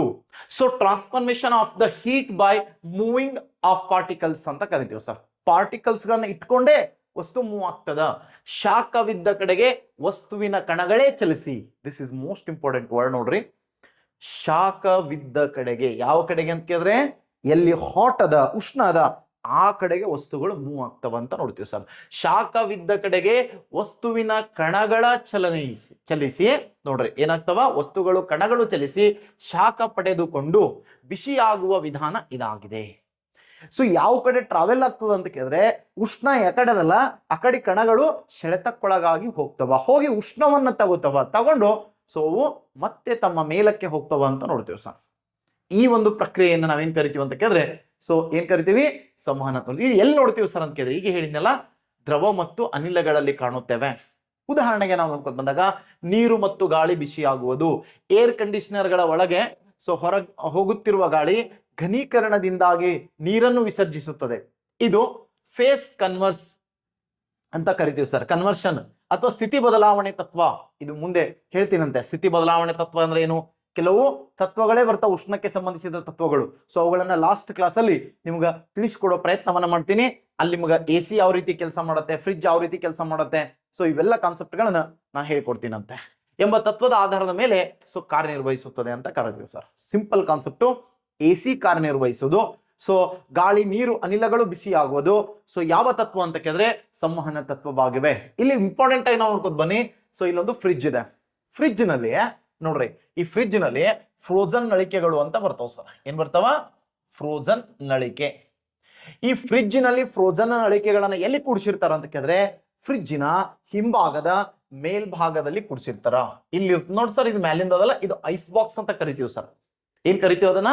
ಐಸ್ ಬಾಕ್ಸ್ ಅಂತ ಕರಿತೀವಿ. ಅಲ್ಲಿ ಅದನ್ನ ಇಟ್ಟಿರ್ತಾರೆ ಸರ್. ಯಾವ್ದನ್ನ ಇಟ್ಟಿರ್ತಾರ ಅಂತ ಕೇಳಿದ್ರೆ ಸೊ ಹಿಂದ್ಗಡೆ ಬ್ಯಾಕ್ ಸೈಡ್ ಅಲ್ಲಿ ಈ ಫ್ರೋಜನ್ ನಳಿಕೆಗಳ ಕನೆಕ್ಷನ್ ಇರ್ತದ. ಅದು ತಂಪಾದ ಗಾಳಿಯನ್ನ ತಗೊಂಡು ಒಳಗೆ ಕೊಡ್ತಿರ್ತದ ಸರ್, ಅಥವಾ ಒಳಗಿನ ಉಷ್ಣವನ್ನ ಜಕ್ಕೊಂಡು ಹೊರಗೆ ಹೋಗಿತಿರ್ತದ. This is the most important fact. ಹಾಗಾಗಿ ಸರ್ ಅಕಸ್ಮಾತ್ ಆಗಿ ಫ್ರೋಜನ್ ನಳಿಕೆಗಳನ್ನ ಮೇಲ್ ಕುಂದಿರ್ಸೋದೆ ಕೆಳಗೆ ಕುಂದಿರ್ಸಿದ್ರಂದ್ರ ಕೆಳಗಿನ ಬಾಕ್ಸ್ ಮಾತ್ರ ತಂಪಾಗ್ತಿತ್ತು ಸರ್. ಕೆಳಗಿನ ಬಾಕ್ಸ್ ಮಾತ್ರ ತಂಪಾತಿತ್ತು ಸರ್. ಇಲ್ಲಿ ಮೇಲ್ ಕೂಡಿಸಿದ್ದಕ್ಕೆ ಏನಾಗ್ತದೆ ಅಂತ ಕೇಳಿದ್ರೆ ಮೊದಲು ಈ ಮೇಲಿನ ಬಾಕ್ಸ್ ತಂಪಾಗ್ತದೆ ಸರ್. ತಂಪಾಗಿ ಭಾರ ಆಗತ್ತೆ, ವೇಟ್ ಆಗ್ತದ. ಕಣಗಳು ವೇಟ್ ಆದಂಗ ನಿಧಾನವಾಗಿ 2ನೇ ಕಾನೆ ಬರ್ತದ. ಅಲ್ಲಿ ಮತ್ತೆ ತಂಪಾಗ್ತದ. ಸೊ ಅದು ನಿಧಾನವಾಗಿ 3ನೇ ಕಾನೆ ಬರುತ್ತೆ. ಅದು ಮತ್ತೆ ತಂಪಾಗ್ತದ. ನಂತರ ತೆಳಗಿನ ಕಾನೆ ಬರುತ್ತೆ, ಇನ್ನೂ ತಂಪಾಗ್ತದ. ಸೊ ಅಲ್ಲಿ ಇಲ್ಲಿಕ್ಕಿಂತ ಇಲ್ಲಿ ಕಡಿಮೆ ತಂಪಿರ್ತದೆ ಸರ್. ಇಲ್ಲಿಕ್ಕಿಂತ ಇಲ್ಲಿ ಕಡಿಮೆ, ಇಲ್ಲಿಕ್ಕಿಂತ ಇಲ್ಲಿ ಕಡಿಮೆ, ಇಲ್ಲಿಕ್ಕಿಂತ ಇಲ್ಲಿ ಕಡಿಮೆ. ಲಾಸ್ಟ್ ವೆಜಿಟೇಬಲ್ ಬಾಕ್ಸ್ ಬರ್ತಾವ ಸರ್. ಇದು ಐಸ್ ಬಾಕ್ಸ್ ಅಂತ ಕರಿತೀವಿ, ಇದನ್ನು ವೆಜಿಟೇಬಲ್ ಬಾಕ್ಸ್ ಅಂತ ಕರಿತೀವಿ. ವೆಜಿಟೇಬಲ್ಸ್ ಗಳಿಗೆ ಜಾಸ್ತಿ ತಂಪು ಬೇಡ ಸರ್, ಸ್ವಲ್ಪ ಇದ್ರೆ ಸಾಕು. ನಾರ್ಮಲ್ ತಂಪಿದ್ರೆ ಸೊ ದೀರ್ಘ ಸಮಯ ಬದುಕ್ತಾವಂತ ನೋಡ್ತೀವಿ. ಸೊ ಇಲ್ಲಿ ವಿಶೇಷ ಅಂತ ಕೇಳಿದ್ರೆ ಇದು ಫ್ರೋಜನ್ ಸೆಕೆಂಡ್ ಲಾ ಮೂಲಕ ಕೆಲಸವನ್ನ ನಿರ್ವಹಿಸುತ್ತೆ. ಫ್ರಿಡ್ಜ್ ಕಾರ್ಯನಿರ್ವಹಿಸುವ ತತ್ವ ವಿಧಾನ ಅಂತ ಕೇತನ ಫ್ರೋಜನ್ ಸೆಕೆಂಡ್ ಲಾ ಮೂಲಕ ಇದು ಕಾರ್ಯನಿರ್ವಹಿಸುತ್ತೆ. ಫ್ರೋಜನ್ ನಳಿಕೆಗಳನ್ನ ಫ್ರಿಡ್ಜಿನ ಹಿಂಭಾಗದ ಮೇಲ್ಭಾಗದಲ್ಲಿ ಕೂಡಿಸಿರುತ್ತಾರೆ. ಕಾರಣ ಅಂತ ಕೇಳಿದ್ರೆ ಇದು ಸಂವಹನ ಪ್ರಕ್ರಿಯೆ ಮೂಲಕ ಇಡೀ ಫ್ರಿಡ್ಜ್ ಅನ್ನ ತಂಪಾಗಿಡಲು. ನೋಡ್ರಿ, ಸೊ ಇಲ್ಲಿಂದ ಇಲ್ತಾನ ಬಂದ್ ಏನಾಗ್ತದ? ತಂಪು ಕೊಟ್ಕೋತ ಬರ್ತದೆ ಸರ್. ಮತ್ತೆ ಇಲ್ಲಿರ್ತಕ್ಕಂಥ ಹಾಟ್ ಗಾಳಿ ಇರ್ತಲ್ಲ, ನಿಧಾನವಾಗಿ ಹಗುರ ಇರ್ತದ, ಅದು ಮ್ಯಾಲ ಹೋಗ್ತದ. ಮತ್ತದು ತಂಪಾಗ್ತದ, ಮತ್ತೆ ಬರ್ತದ, ಮತ್ತೆ ತಂಪಾಗ್ತದ, ಇದು ಹೀಟ್ ಆಗ್ತದ, ಮ್ಯಾಲ ಹೋಗ್ತದ, ಮತ್ತೆ ತಂಪಾಗ್ತದ, ಕೆಳ ಬರ್ತದೆ ಸರ್. ಈ ರೀತಿ ರೊಟೇಷನ್ ಆಗಿ ಕಾರ್ಯನಿರ್ವಹಿಸುತ್ತೆ. ಸೊ ಹಾಗಾಗಿ ಇಡೀ ಫ್ರಿಡ್ಜು ಏನಾಗಿರುತ್ತೆ? ತಂಪಾಗಿರುತ್ತೆ ಅಂತ ನೋಡ್ತೀವಿ. ಸೊ ಇಲ್ಲಿ ಫ್ರಿಡ್ಜ್ ಅಂದಾಗ ಮತ್ತು ಫ್ರಿಯಾನ್ ಅನಿಲ ಬರ್ತದೆ. ಆ ಫ್ರಿಯಾನ್ ಅನಿಲ ಆವಿ ಆಗೋ ಮೂಲಕನೇ ಉಷ್ಣವನ್ನ ಜಕ್ಕೊಂಡು ಸೊ ಅದೇನ್ ಮಾಡ್ತದ? ಹೊರ ಹೋಗ್ತದ ಅಂತ ನೋಡ್ತೀವಿ. CFC ಕ್ಲೋರೋಫ್ಲೋರೋ ಕಾರ್ಬನ್ಸ್ ಅಂತ ಬರ್ತವೆ. ಈ ಫ್ರಿಡ್ಜ್ಗೆ ಸಂಬಂಧಿಸಿರ್ತಕ್ಕಂಥ ಕಾನ್ಸೆಪ್ಟ್ಗಳನ್ನೇ ಒಂದು 8-10 ಕಾನ್ಸೆಪ್ಟ್ಗಳನ್ನ ನಾನು ಬಯಾಲಜಿ ಕ್ಲಾಸಲ್ಲಿ ಮಾಡಿದ್ದೀನಿ, ನೋಡ್ಕೊಳ್ಳಿ ಸರ್, ಗೊತ್ತಾಗತ್ತೆ ನಿಮ್ಗೆ. ಯಾಕಂದ್ರೆ ಫ್ರಿಡ್ಜಿನಲ್ಲಿ ಇಟ್ಟ ಆಹಾರ ಪದಾರ್ಥಗಳು ಬೇಗನೆ ಕೆಡುವುದಿಲ್ಲ, ಕಾರಣ ಎಂದರೆ ಅಂತ ಕೇಳ್ತಾನೆ. ಸೊ ಯಾಕಂತ ಕೇಳಿದ್ರೆ ಆ ಬ್ಯಾಕ್ಟೀರಿಯಾ ಮತ್ತು ಫಂಗಸ್ಗಳ ಡೆವಲಪ್ಮೆಂಟ್ಗೆ ಅಲ್ಲಿ ತಂಪು ಹೆಚ್ಚಿರುತ್ತೆ ನೋಡ್ರಿ, ಅದು ಚಾನ್ಸ್ ಕೊಡಲ್ಲ ಅಂತ ನೋಡ್ತೀವಿ ಸರ್. ಒಂದೇದ ಫ್ರಿಡ್ಜಿನಲ್ಲಿ ಇಟ್ಟ ಹಣ್ಣು ತರಕಾರಿಗಳು ಬೇಗನೆ ಕೆಡುವುದಿಲ್ಲ, ಕಾರಣ ಅಂತ ಕೇಳ್ತಾನೆ. ಸೊ ಅಲ್ಲಿ ಮತ್ತ ಏನಾಗಲ್ಲ, ಬ್ಯಾಕ್ಟೀರಿಯಾ ಫಂಗಸ್ಗಳ ಡೆವಲಪ್ಮೆಂಟ್ ಆಗಲ್ಲ ಅಂತ ಹೇಳ್ಬಾರ್ದು. ಇವುಗಳ ಉಸಿರಾಟ ನಿಧಾನವಾಗುವ ಮೂಲಕ ದೀರ್ಘ ಸಮಯ ಅವುಗಳು ಬಾಳಿಕೆಯನ್ನು ಬರುತ್ತವ ಅಂತ ನೋಡ್ತೀವಿ. ನೀವು ಯಾವ್ದಾರ ಒಂದು ಕಗ್ಗ ಟೊಮಾಟೊ ತಂದು ಇಡ್ರಿ, ಸೊ 1 ತಿಂಗಳು ಇಡ್ರಿ ಸರ್, ಅದು ಆಟ ಇರ್ತದ. ಇನ್ನ 1 ವರ್ಷ ಇಡ್ರಿ, ಇನ್ನ ಹಂಗ ಇರ್ತದ. ಯಾಕೆ ಸರ್ ಅಂತ ಕೇಳಿದ್ರೆ ಸೊ ಅದು ಉಸಿರಾಟ ನಿಧಾನ ಆಗ್ತದ. ಯಾವ ವಸ್ತುಗಳ ಉಸಿರಾಟ ನಿಧಾನ ಆಗ್ತದ ಅದು ಹೆಚ್ಚು ಸಮಯ ಬದುಕುತ್ತದೆ. Simple concept. ಅದಕ್ಕೆ ನಾವು ಕೂಡ ಏನ್ ಮಾಡ್ಬೇಕು? ದೀರ್ಘ ಸಮಯ ಪ್ರಾಣಾಯಾಮ ಮಾಡಬೇಕು. ಬ್ರೀತ್ ಅನ್ನ ಸ್ಲೋ ಕಂಟ್ರೋಲ್ ಮಾಡ್ಕೋಬೇಕು. ನಿಧಾನವಾಗಿ ಉಸಿರಾಡೋ ಪ್ರಕ್ರಿಯೆಯನ್ನು ಕಲಿಯಬೇಕು. ದೀರ್ಘ ಉಸಿರಾಟವನ್ನ ಮಾಡಬೇಕು. ಅಂದ್ರೆ ಜಾಸ್ತಿ ದಿನ ಬದುಕ್ತೀವಿ ಸರ್ ನಾವು ಕೂಡ. ಅದನ್ನ ಬಹಳ ಇಂಪಾರ್ಟೆಂಟ್. ಮತ್ತೆ ಇದಕ್ಕೆ ರಿಲೇಟೆಡ್ ಆಗಿ ಒಂದು 20-25 ಪ್ರಶ್ನೆಗಳು ಬಂದಿವೆ. ಫ್ರಿಡ್ಜ್ ಓಪನ್ ಮಾಡಿದಾಗ ಕೊಠಡಿಯ ತಾಪಮಾನ ಏನಾಗ್ತದ ಅಂತ ಕೇಳ್ತಾನ. ಫ್ರಿಡ್ಜ್ ಓಪನ್ ಮಾಡಿದಾಗ ಕೊಠಡಿಯ ತಾಪಮಾನ, ಫ್ರಿಡ್ಜ್ ಓಪನ್ ಮಾಡೋಣ ಸ್ವಲ್ಪ ತಂಪಾಗ್ತದ ಸರ್, ಬಟ್ ಆಮೇಲೆ ಸೊ ಹೆಚ್ಚು ಉಷ್ಣವನ್ನ ಹೊಡೆಯುತ್ತೆ ಸರ್. ಇದು ಫ್ರಿಡ್ಜ್ ಹೆಂಗ್ ತಂಪು ಮಾಡ್ತದ ಸರ್ ಗಾಳಿಯನ್ನ? ಸಿಂಪಲ್ ಆಗಿ ತೋರಿ. ರೀ, ಸೊ ಒಳಗಿನ ಫ್ರಿಯಾನ್ ಅನಿಲ ಏನಾಗ್ತದ? ಬಹಳ ವೇಗವಾಗಿ ಆಕ್ಟಿವ್ ಇರ್ತಕ್ಕಂಥದ್ದು ಸರ್. ಬಹಳ ವೇಗವಾಗಿ ಆವಿ ಆಗ್ತದ. ಆವಿ ಆಗ್ಬೇಕಾದ್ರೆ ಅದಕ್ಕೆ ಏನ್ ಬೇಕು? ಉಷ್ಣ ಬೇಕು ಸರ್. ಆ ಫ್ರಿಡ್ಜ್ ಒಳಗಿನ ಉಷ್ಣವನ್ನ ತಗೊಂಡು ಆವಿ ಆಗ್ತದ. ಆ ಆವಿ ಫ್ರಿಡ್ಜ್ ಗಾಳಿಯಿಂದ ಹೊರಗೆ ಹೊಡೆಯುತ್ತ. ಮತ್ತೆ ಫ್ರಿಡ್ಜ್ ಹೊರಗಿಂದ ಗಾಳಿ ಏನಾದ್ರ ಅತಿ ಒತ್ತಡದಲ್ಲಿ, ಅತಿ ಪ್ರೆಷರ್ನಿಂದ ತಂಪು ಮಾಡಿ, ತಾಮ್ರದ ಒಂದು ಕೊಳವೆಗಳಿರ್ತಾವ ಹಿಂದ್ ನೋಡಿ, ಫ್ರೋಜನ್ ಕೊಳವೆ ಅಂತ ಕರಿತೀವಿ ಅದನ್ನ. ಅದ್ರ ಮೂಲಕ ಒತ್ತಡದ ಗಾಳಿ ಬತ್ತಂದ್ರ ಅದು ತಂಪಾಗಿ ಬರುತ್ತೆ. ಸಿಂಪಲ್ ಒಂದು ಕಾನ್ಸೆಪ್ಟ್ ನೋಡ್ಕೋರಿ. ನಿಮ್ ಬಾಯಿ ಕಾರ್ಬನ್ ಡೈಆಕ್ಸೈಡ್ ಇರ್ತಕ್ಕಂಥ ಹೀಟ್ ಗಾಳಿಯನ್ನೇ ಕೊಡುತ್ತೆ. ಆದ್ರೂ ಕೂಡ ಸ್ವಲ್ಪ ಹಿಂಗ ಉಗುಳು ಹಚ್ಚಿ, ಸೊ ಅದೇ ಹೀಟ್ ಹೊಡೆಯುತ್ತೆ ಗಾಳಿ. ಅದನ್ನೇ ತಣ್ಣಗನ್ಸುತ್ತೆ ಸರ್. ಯಾಕೆ ಸರ್ ತಣ್ಣಗನ್ಸುತ್ತೆ ಅಂದ್ರೆ ನೀವು ತುದಿ ಹಿಡಿದು ಒತ್ತಡದಾಗ ಸಣ್ಣ ಬಿಂದುವಿನ ಮೂಲಕ ಗಾಳಿಯನ್ನು ಬಿಡ್ತಾ ಇದೆಯಾ, ಅವಾಗ ಆ ಗಾಳಿ ಏನಾಗ್ತದೆ? ಹೀಟ್ ಗಾಳಿ ಇದ್ರೂ ಕೂಡ ತಂಪಾಗಿ ಬರುತ್ತೆ. This is the most important fact. So ಇದೇ ಫ್ರಿಡ್ಜ್ ಕಾರ್ಯನಿರ್ವಹಿಸುವ ಈಸಿ ಮೆಥಡ್ ಅಂತ ಕರಿತೀವಿ, ಸಿಂಪಲ್ ಮೆಥಡ್. ಸೊ ಈ ಮೆಥಡ್ ಅನ್ನು ಹೇಳುವಾಗ ತತ್ವಗಳಂತ ಹೇಳಿದ್ನಲ್ಲ, ಸೊ ಅದನ್ನ ಹೇಳಬೇಕಾದಾಗ ನಾ ಕಾನ್ಸೆಪ್ಟ್ ಅನ್ನ ಕ್ಲಿಯರ್ ಆಗಿ ನಿಮ್ಗಲ್ಲಿ ತಿಳಿಸ್ಕೊಡುವ ಪ್ರಯತ್ನವನ್ನು ಮಾಡ್ತೀನಿ. ಇದ್ರ ಮೇಲೆ ಏನ್ ಪ್ರಶ್ನೆ ಬಂದಿವೆ, ಸಾಕಷ್ಟು ನಾನು ಕ್ವಶನ್ ಪೇಪರ್ ನ ಡಿಸ್ಕಷನ್ ಮಾಡುವಾಗ ಅಪ್ಲೈಡ್ ಪ್ರಶ್ನೆಗಳನ್ನ ಅಲ್ಲಿ ನಿಮ್ಗೆ ಹೇಳ್ಕೊತಾ ಹೋಗ್ತೀನಿ ಅಂತ ನೋಡ್ತೀವಿ sir. Yes, I hope understand ಆಯ್ತು ಫ್ರಿಜ್ ಬಗ್ಗೆ ಅಂತ. ಏನು ಸರ್, ಉಷ್ಣ ಗಾಳಿ ಓಪನ್ ಮಾಡಿಟ್ರೆ ಏನಾಗ್ತದ, ಬಾಯಿ ತೆರೆದ ಅಗಾಲಾಗಿ ಊದ್ರಿ ಸರ್ ಹೀಟ್ ಆಗ್ತದ. ಸೇಮ್ ಫ್ರಿಜ್ ನ ಓಪನ್ ಮಾಡಿಟ್ರೆ ಕೊಠಡಿಯ ತಾಪಮಾನ ಹೆಚ್ಚಾಗುತ್ತದೆ. ಹಂಗೇನ್ರ ಫ್ರಿಜ್ ಹೀಟ್ ಆಗ್ಲಿಲ್ಲ, ಅಕಸ್ಮಾತ್ ತೆಗ್ದಿಟ್ಟ ಕೂಲ್ ಏನ್ರ ಕೊಡ್ತಿತ್ತಂದ್ರ ಯಾರ ಮನ್ಯಾಗೂ ಎ ಸಿ ಕಾಣ್ತಿರ್ಲಿಲ್ರಿ. ಈ ಹೆಂಗು ಟ್ರಾಲಿಗಳಿಗೆ ಜಕ್ಕೊಂಡು ಹೋಗೋದು, ಕೆಳಗ ಏನ್ ಬರ್ತಾವ, ಸೊ ವೀಲ್ ಬರ್ತಾವ, ಆರಾಮ್ ಹಿಂಗ್ ತಗೊಂಡ್ ಬಂದು ಸಾಯಂಕಾಲ ಬೆಡ್ರೂಮ್ಗೆ ಇಡ್ತಿದ್ರು, ಚಾಲೂ ಮಾಡ್ತಿದ್ರು. ಮತ್ ಮುಂಜಾನೆ ಇದು ಹಾಲ್ಯಾಗೋ ಅಥವಾ ಕಿಚನ್ದಾಗ ಇಡ್ತಿದ್ರು ಸರ್ ಎ ಸಿ ಒಯ್ದು. ಇದು ಯಾವುದೋ ಎ ಸಿ ಅವಶ್ಯಕತೆ ಬೀಳ್ತಿಲ್ಲ, ಫ್ರಿಜ್ 2 in 1 ಆತಿತ್ತು. ಹಂಗಲ್ಲ ಸರ್, ಫ್ರಿಜ್ ಡೋರ್ ತೆಗೆದಾಗ ಅದು ಹೀಟ್ ಗಾಳಿಯನ್ನ ಕೊಡುತ್ತೆ. This is the concept is clear and over ಅಂತ ನೋಡ್ತೀವಿ. ಇನ್ನು ನೆಕ್ಸ್ಟ್ ಪಾಯಿಂಟ್ಸ್ ಅನ್ನ ನೋಡ್ಕೊಂಡು ಬರೋಣ ವಿಶೇಷವಾಗಿ ಅಂತ. ಸರ್ ಯಾವುದು ಸರ್ ಅಂತ ಕೇಳಿದ್ರೆ, ಸಂವಹನಕ್ಕೆ ವಿಧಾನಕ್ಕೆ ಸಂಬಂಧಿಸಿರ್ತಕ್ಕಂಥ ಒಂದಿಷ್ಟು ಎಕ್ಸಾಂಪಲ್ಸ್ ಅನ್ನ ನೋಡ್ಕೊಂಡು, ಗಾಳಿಯ ಒಂದು ಪ್ರದೇಶದಿಂದ ಇನ್ನೊಂದು ಪ್ರದೇಶಕ್ಕೆ ಸಂವಹನ ಮೂಲಕ ಚಲಿಸುತ್ತದೆ. ಗಾಳಿ ಒಂದು ಪ್ರದೇಶದಿಂದ ಇನ್ನೊಂದು ಪ್ರದೇಶಕ್ಕೆ ಸಂವಹನದ ಮೂಲಕ ಚಲಿಸುತ್ತದೆ ಅಂತ ನೋಡ್ತೀವಿ. ಬಿಸಿ ಗಾಳಿಯು ಬಲೂನ್ಗಳಲ್ಲಿ ನೋಡ್ರಿ, ಬಿಸಿ ಗಾಳಿಯು ಬಲೂನ್ಗಳಲ್ಲಿ ಶಾಖವು ಸಂವಹನದಿಂದ ವರ್ಗಾವಣೆ ಆಗುತ್ತದೆ, ಅದರಿಂದ ಬಲೂನ್ಗಳು ಹಾರುತ್ತವೆ ಅಂತ ನೋಡ್ತೀವಿ. ಸಿಂಪಲ್ ನೋಡ್ರಿ, ಇಲ್ಲೊಂದು ಕೆಳಗಡೆ ಏನ್ ಕೊಟ್ರ, ಒಂದು ಉಷ್ಣ ಕೊಟ್ಟಾರ ಸರ್, ಒಂದು ಸಣ್ಣ ಬಲೂನ್ ಇದೆ. ಆ ಬಲೂನ್ ಕೆಳಗೆ ಏನ್ ಮಾಡ್ರ, ಒಂದು ಬೆಂಕಿ ಹಚ್ಚಾರ ಸರ್. ಬೆಂಕಿ ಏನ್ ಮಾಡ್ತದ, ಉಷ್ಣ ಗಾಳಿಯನ್ನ ಕೊಡುತ್ತ ಸರ್, ಬಿಸಿ ಗಾಳಿಯನ್ನ ಕೊಡುತ್ತ. ಆ ಬಿಸಿ ಗಾಳಿಯಿಂದ ಸೊ ಬಲೂನ್ ಏನಾಗ್ತದ, ಹಗುರ ಆಗ್ತದ ಸರ್. ಒಳಗಡೆ ಹಗುರು ಗಾಳಿ ತುಂಬತದ. ಆ ಹಗುರು ಗಾಳಿ ನಿಮ್ ಮ್ಯಾಲ್ ಹೋಗೋದು ಕಾಣಲ್ಲ ಸರ್. ಬೆಂಕಿ ಹಚ್ಚಿದಾಗ ನಿಮ್ ಮ್ಯಾಲ್ ವಸ್ತುಗಳು ಹೋಗೋದು ಕಾಣಲ್ಲ. ಅದಕ್ಕೆ ಎಕ್ಸಾಂಪಲ್ ಕೊಡ್ತಾ ಇದೀನಿ ಅಷ್ಟೇ. ಈ ಹೀಟ್ ಆದಾಗ ಗಾಳಿ ಏನ್ ಮಾಡ್ತಂದ್ರೆ ಮ್ಯಾಲ್ ಹೋಗ್ತದ ಅಂತ ಹೇಳಿದೆ.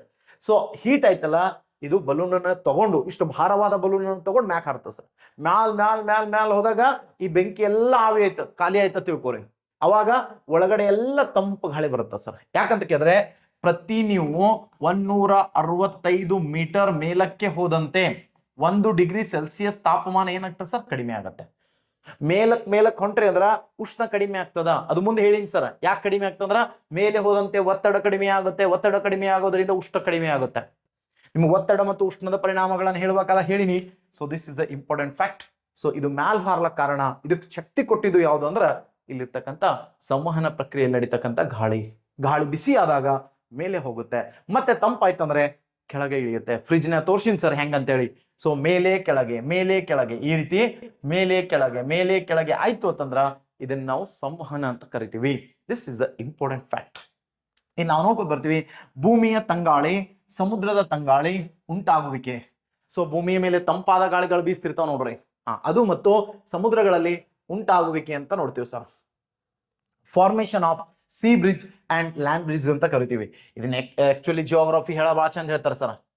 ಯಾವ ಕಡೆ ಉಷ್ಣ ಮೊದಲು ಆಗ್ತದ ಆ ಕಡೆ ಸೊ ಕಣಗಳು ಚಲಿಸ್ಕೊತ ಹೋಗ್ತಾವ ಅಂತ ಹೇಳಿದ್ನಲ್ಲ ಆಗ್ಲೇ, ಸೇಮ್ ಕಾನ್ಸೆಪ್ಟ್ ಸರ್. ಇಲ್ಲಿ ಸಿ ಬ್ರಿಡ್ಜ್ ಅಂತಂದ್ರ, ಸೊ ಇಲ್ಲಿ ಬೆಟ್ಟ ಅದ ಅಂತ ತಿಳ್ಕೊರಿ.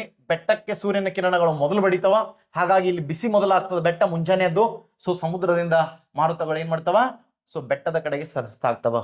ಸಮುದ್ರದಿಂದ ಸಾಗ್ಲಕತ್ತು ಅಂದ್ರ ಅದನ್ನ ಸಿ ಬ್ರಿಡ್ಜ್ ಅಂತ ಕರಿತೀವಿ ಸರ್. ಗಾಳಿ ಸಾಯಂಕಾಲ ಏನಾಗ್ತದ, ಕಣಿವೆಗಳಲ್ಲಿ ತಂಪಾಗ್ತದ ಸರ್.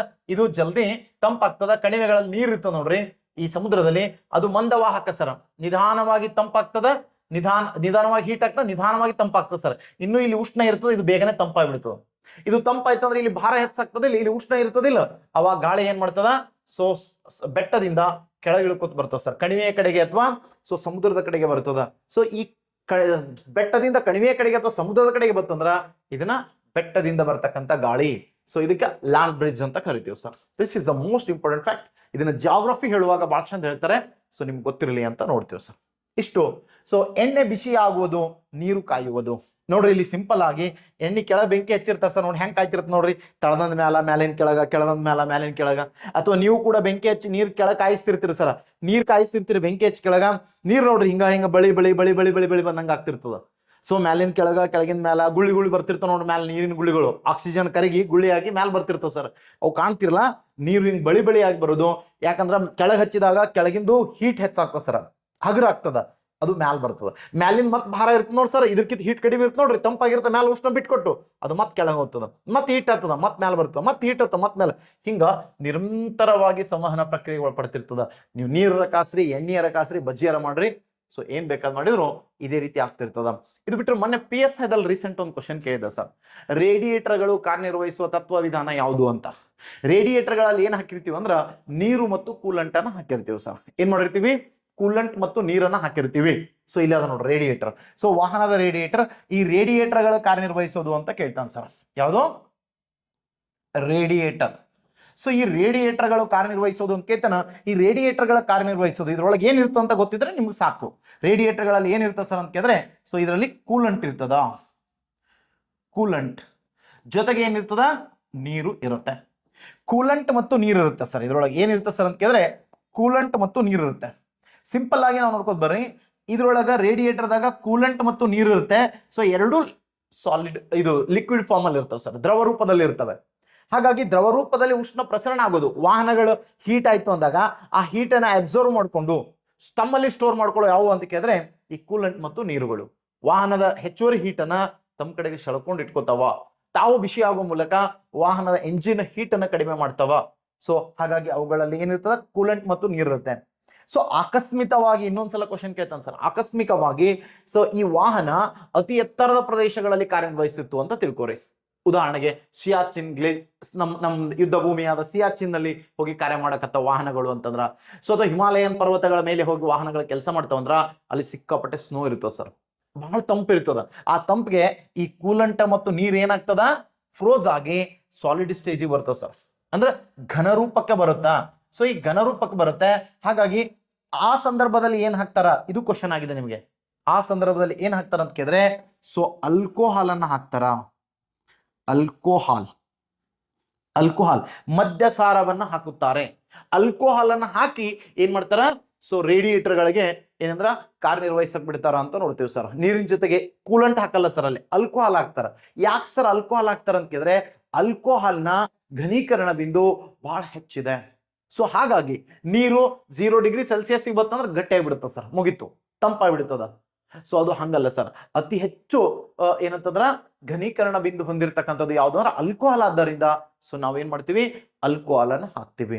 ಬಾಡಿಗೆ ಅಷ್ಟೇ ಅಲ್ಲ ಸರ, ಸೊ ಗಾಡಿಗಷ್ಟೇ ಅಲ್ಲ, ಬಾಡಿಗೂ ಕೂಡ ಆಲ್ಕೋಹಾಲ್ ಹಾಕ್ತಾರ. ಸಾಮಾನ್ಯವಾಗಿ ಯುರೋಪಿಯನ್ ಜನರು ಹೆಚ್ಚು ಆಲ್ಕೋಹಾಲ್ಗಳನ್ನ ಅಥವಾ ವೈನ್ಗಳನ್ನ ಸ್ವೀಕಾರ ಮಾಡ್ತಾರ. ಯಾಕಂತ ಕೇಳ್ತಾನ, ದೇಹ ಬೆಚ್ಚಗಿಡಕ್ಕೆ ಅವ್ರು ಏನ್ ಮಾಡ್ತಾರ, ಆಲ್ಕೋಹಾಲ್ ಕನ್ಸ್ಯೂಮೇಷನ್ ಮಾಡ್ತಾರ ಅಂತ ನೋಡ್ತೀವಿ ಸರ್.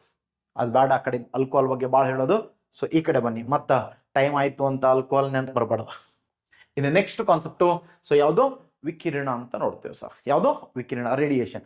ಇಷ್ಟೊತ್ತನ ಹೇಳಿದೆ, ವಾಹನ ಆಗ್ಬೇಕಾದ್ರೆ ಘನವಸ್ತು ಬೇಕು, ಅದ್ರಾಗ ಎಸ್ಪೆಷಲಿ ಮೆಟಲ್ಗಳು ಜಾಸ್ತಿ ಬೇಕು ಅಂತ ಹೇಳಿದೆ. ಅದೇ ರೀತಿ ಇಲ್ಲಿ ಸಂವಹನ ಆಗ್ಬೇಕಾದಾಗ ಸೊ ಏನ್ ಹೇಳಿದೆ, ಅಲ್ಲಿ ಲಿಕ್ವಿಡ್ ಇರಬೇಕು, ಗ್ಯಾಸ್ ಇರಬೇಕು, ಆ ಕಾನ್ಸೆಪ್ಟ್ ಅನ್ನ ಕೊಟ್ಟಿದ್ದೆ.